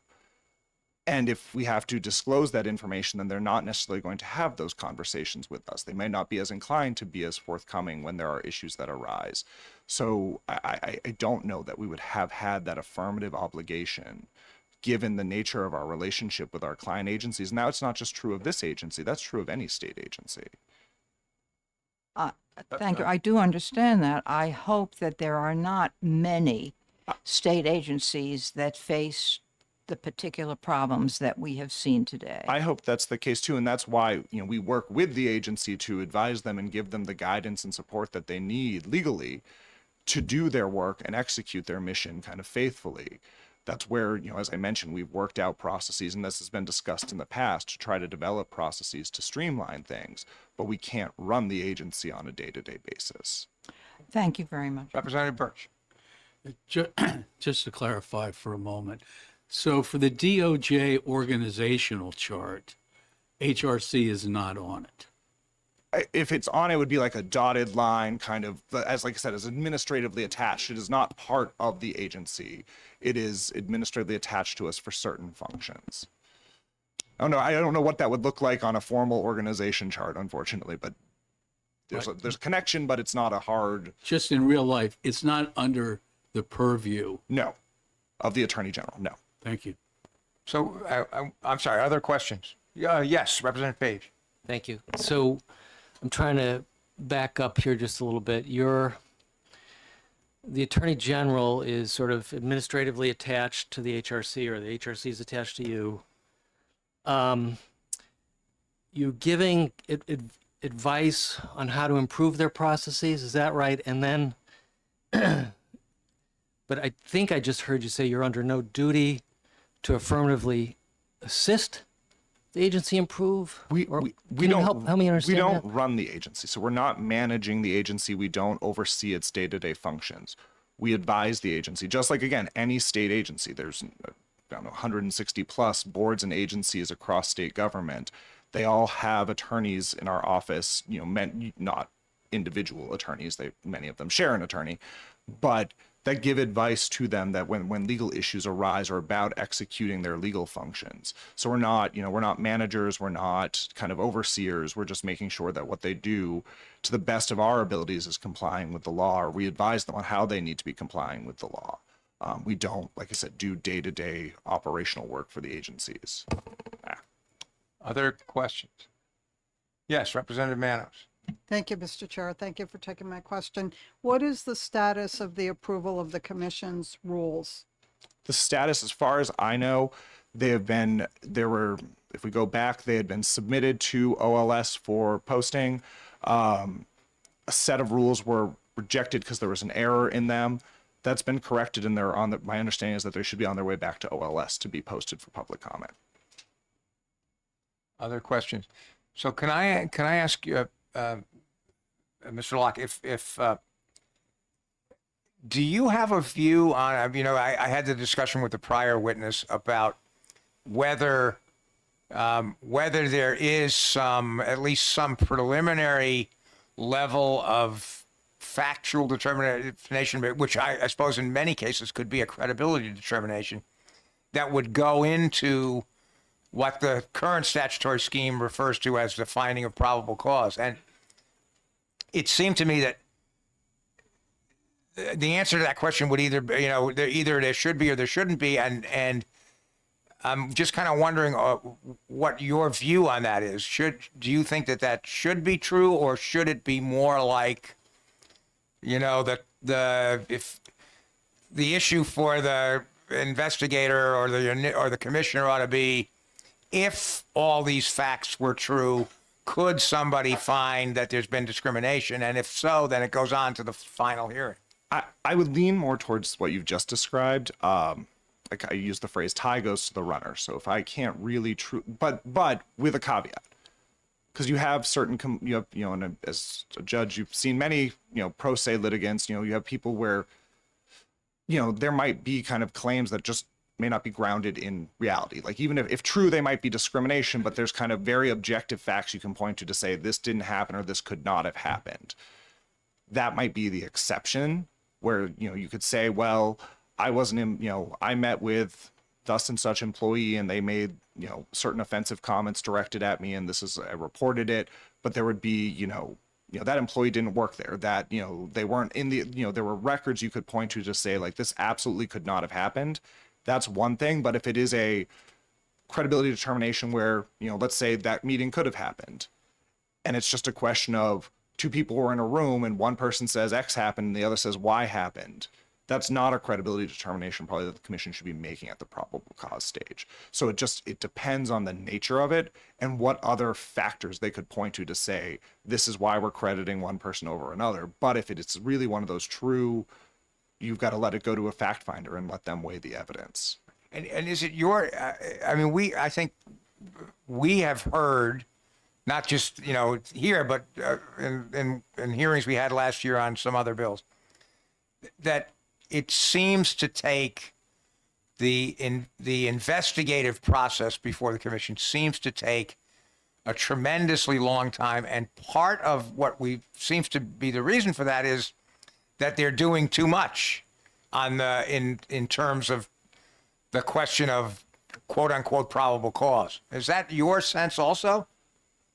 Not entirely. I think maybe in some cases, and I think in some cases that might be the case, but some of that comes from that caution around, again, if I'm getting witness lists from someone and we need to interview those folks because they might appeal and then we have to send it back and it delays the process, there might be some caution around maybe being overly thorough. It also might be an issue of they make record requests to parties and parties overproduce information. So sometimes they kind of drown them in documents. So that takes time to process and review that information as well. The other thing that comes up in the processing of these cases, and that's where I think in the audit recommendations, there's some particularly helpful things around deadlines and timeframes. People file motions to dismiss. People move to amend charges even at the 11th hour. You can always bring a retaliation. Even if you haven't been discriminated against, if by engaging in a protected act, such as filing a discrimination charge, you're then kind of face retaliation as a result. That in and of itself is a form of discrimination. And that can be something that gets amended at, a late stage of an investigation to be included. So one of the recommendations is to maybe set a cap to that. Doesn't mean the person can't bring their retaliation claim. It just means they'd file it as a new charge of discrimination. So it doesn't delay the processing of the underlying case. It just becomes a new case in and of itself. That would help prevent, again, some of those more egregious timelines from coming up. Because again, if that happens, you're even 300 days into your investigation and that amendment comes in, well, now you're back at square one because they have to respond to those allegations. It's incorporated into the case. So that's something that's also those are things that are being looked at to smooth the process out. So there are hard deadlines. It doesn't become kind of at the leisure of the parties to do certain things. There's kind of expectations, even with extensions of time. I actually steal from the Supreme Court the idea of having kind of extensions of time as a matter of right for so much time, maybe 15 days, 30 days, something like that over the course for each side. But at a certain point, if you're exceeding beyond that, you're going to need to show good cause why. It's not I had a last minute I have a vacation coming up and I didn't plan for that. That's not kind of a good enough excuse as opposed to, I had a medical emergency or a family member took ill. That would be a different case. Other questions for this witness? And I didn't mean to, if I interrupted you by asking a question, if you want more things you want to say, please. You caught me at the right moment. I was just wrapping up, so. All right. Other questions for this witness? Yes, Representative Bergeron. Thank you, Mr. Chair. I see that two of you in the room used poor, and I wanted to know, is it the same definition of poor that you're using? Because I know you even mentioned it at the beginning, referring to someone else. So and this is just a personal thing for me because I've said that before, but legally, may be a great word. Right. So I mean, as like a low income individual, so a person who's of limited means or who might not be able to afford an attorney. Okay. And you're okay with referring to anything in any of laws or statutes? Do you find that belongs there? I wouldn't just use all that the phrase. things you've read in the past. Right. I would probably use a more specific phrase just because that could be interpreted many different ways. So I'd be more specific if I were crafting a statute or a rule. Okay. Yeah, because that word always bothered me in House bills. Thank you.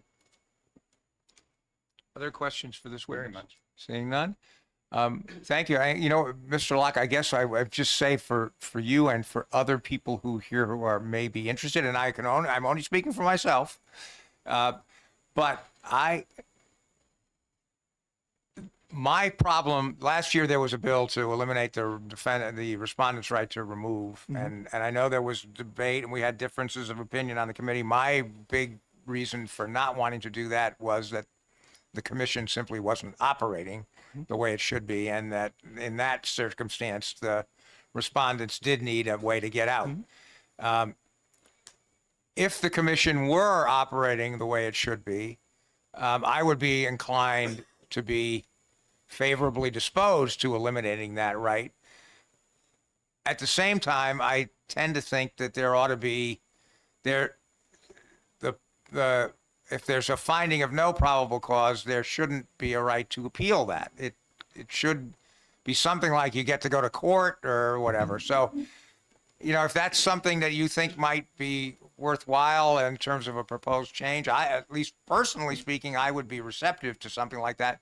The other thing is maybe there needs to be a change of language to take out the term probable cause to something else, particularly if you're thinking, and maybe you're right, and you and your colleague are right, that the standard should be more like the 12B6 standard with maybe some 12B6 plus. 12B6 plus, something like if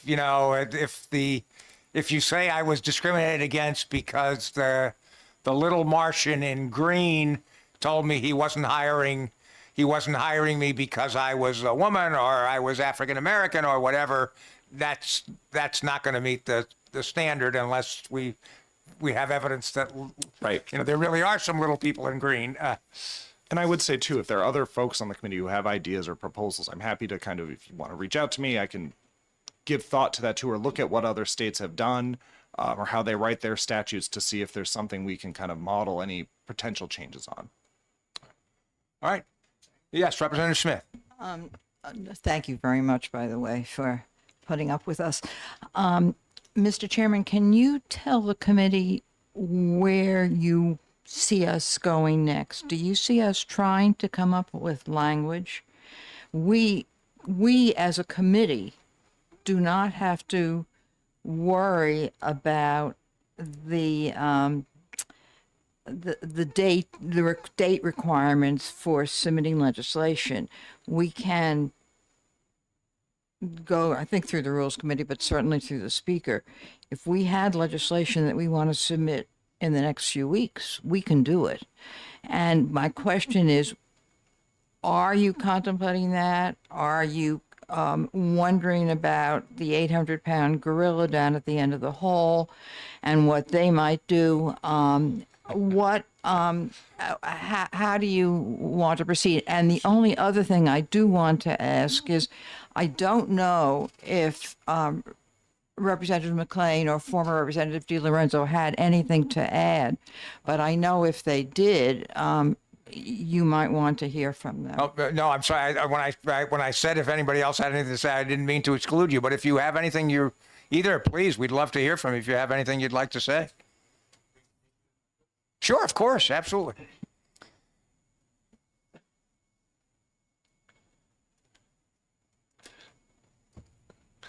So thank you, Mr. Chair. So the reason that we sought the performance audit was because we had a legislation looking at right of removal. And as we dug into the commission, we found that there were a host of problems.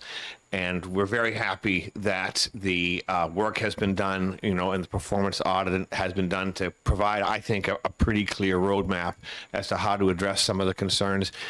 Because like you, I just want to be very clear that I think that there is enormous value in the Human Rights Commission. I do think if it's properly functioning, it does plug a very important gap for those people that maybe don't have the means to navigate through the Superior Court. And so, I hope that the committee would advocate strongly with the 800-pound gorilla as to, the value that this does bring. And I would like to see us go forward with that. And I share your thoughts with respect to the removal by the respondent. And I think that, people who have limited means, if they've gone through, hopefully not 2 or 3 years, hopefully it becomes a more efficient process. But having gone through this process, just to have it removed by the respondent, I think that there is something that there's benefit in reviewing that and maybe looking at that if we have an effective commission and taking away that right. So I do kind of share your thoughts with that, which is why I brought the bill with respect to that in the last term. So those are my thoughts, and I hope you'll take them under consideration. And that's all I have to say. We will. Anybody have any question? Representative Birch? Would you indicate who you are for the record? Oh, my apologies. Representative Mark McLean from Manchester. Thank you so much. Representative DiLorenzo, or former Representative DiLorenzo, if anything you would love to hear from, if you have anything you want to say. All right, thank you. So you know what, Representative Smith, in response to your question, first of all, once again, you have educated me, because I had no idea that we actually did have some opportunity to, go to the Rules Committee or whatever. But having said that, I guess my inclination, and obviously I'm not preventing anybody from having a different view, and, we should discuss it if anybody does, but my inclination, what I said was, for a number of reasons, I mean, one of which is to sort of see how things now actually develop over a little bit of time, that this would be something we would do next year, and hopefully we would have, we'd have more facts by then to see how things are going with the commission and how things are moving forward, that kind of thing. You know what? One thing that I did hear from Representative McLean that I think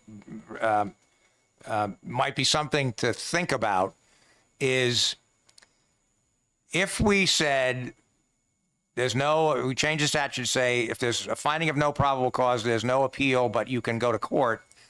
On the one hand, and two, there can be no appeal there can be no removal by the respondent if there is a finding of probable cause. I wonder if one other thing we might say is that there would be an exception to the no removal if the finding on the question of probable cause or not, no probable cause, took too long. In other words, if it was more than 2 years or something like that, which would be an incentive for the commission not to take too long. So I'm thinking out loud here, but that might be some kind of a cutoff, so that if this process really took far longer than it would seem to me, I mean, it just is hard for me to imagine why it would take 2 years to find if there's probable cause or whatever the new standard would be. So anyway, again. If that's so, why would you suggest that 2 years would be okay? No, I'm just saying is unless there was some other remedy, if something, what I'm really saying is if something got so out of bounds that it was 2 years, then maybe the respondent in that case ought to have an ability to get out, as would the plaintiff under what I was thinking of. Mr. Locke, what's the limit that's now in?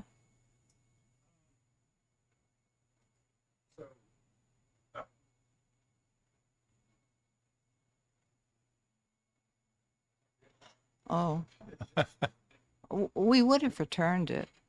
It would have been easy to find me. It says my name right on it.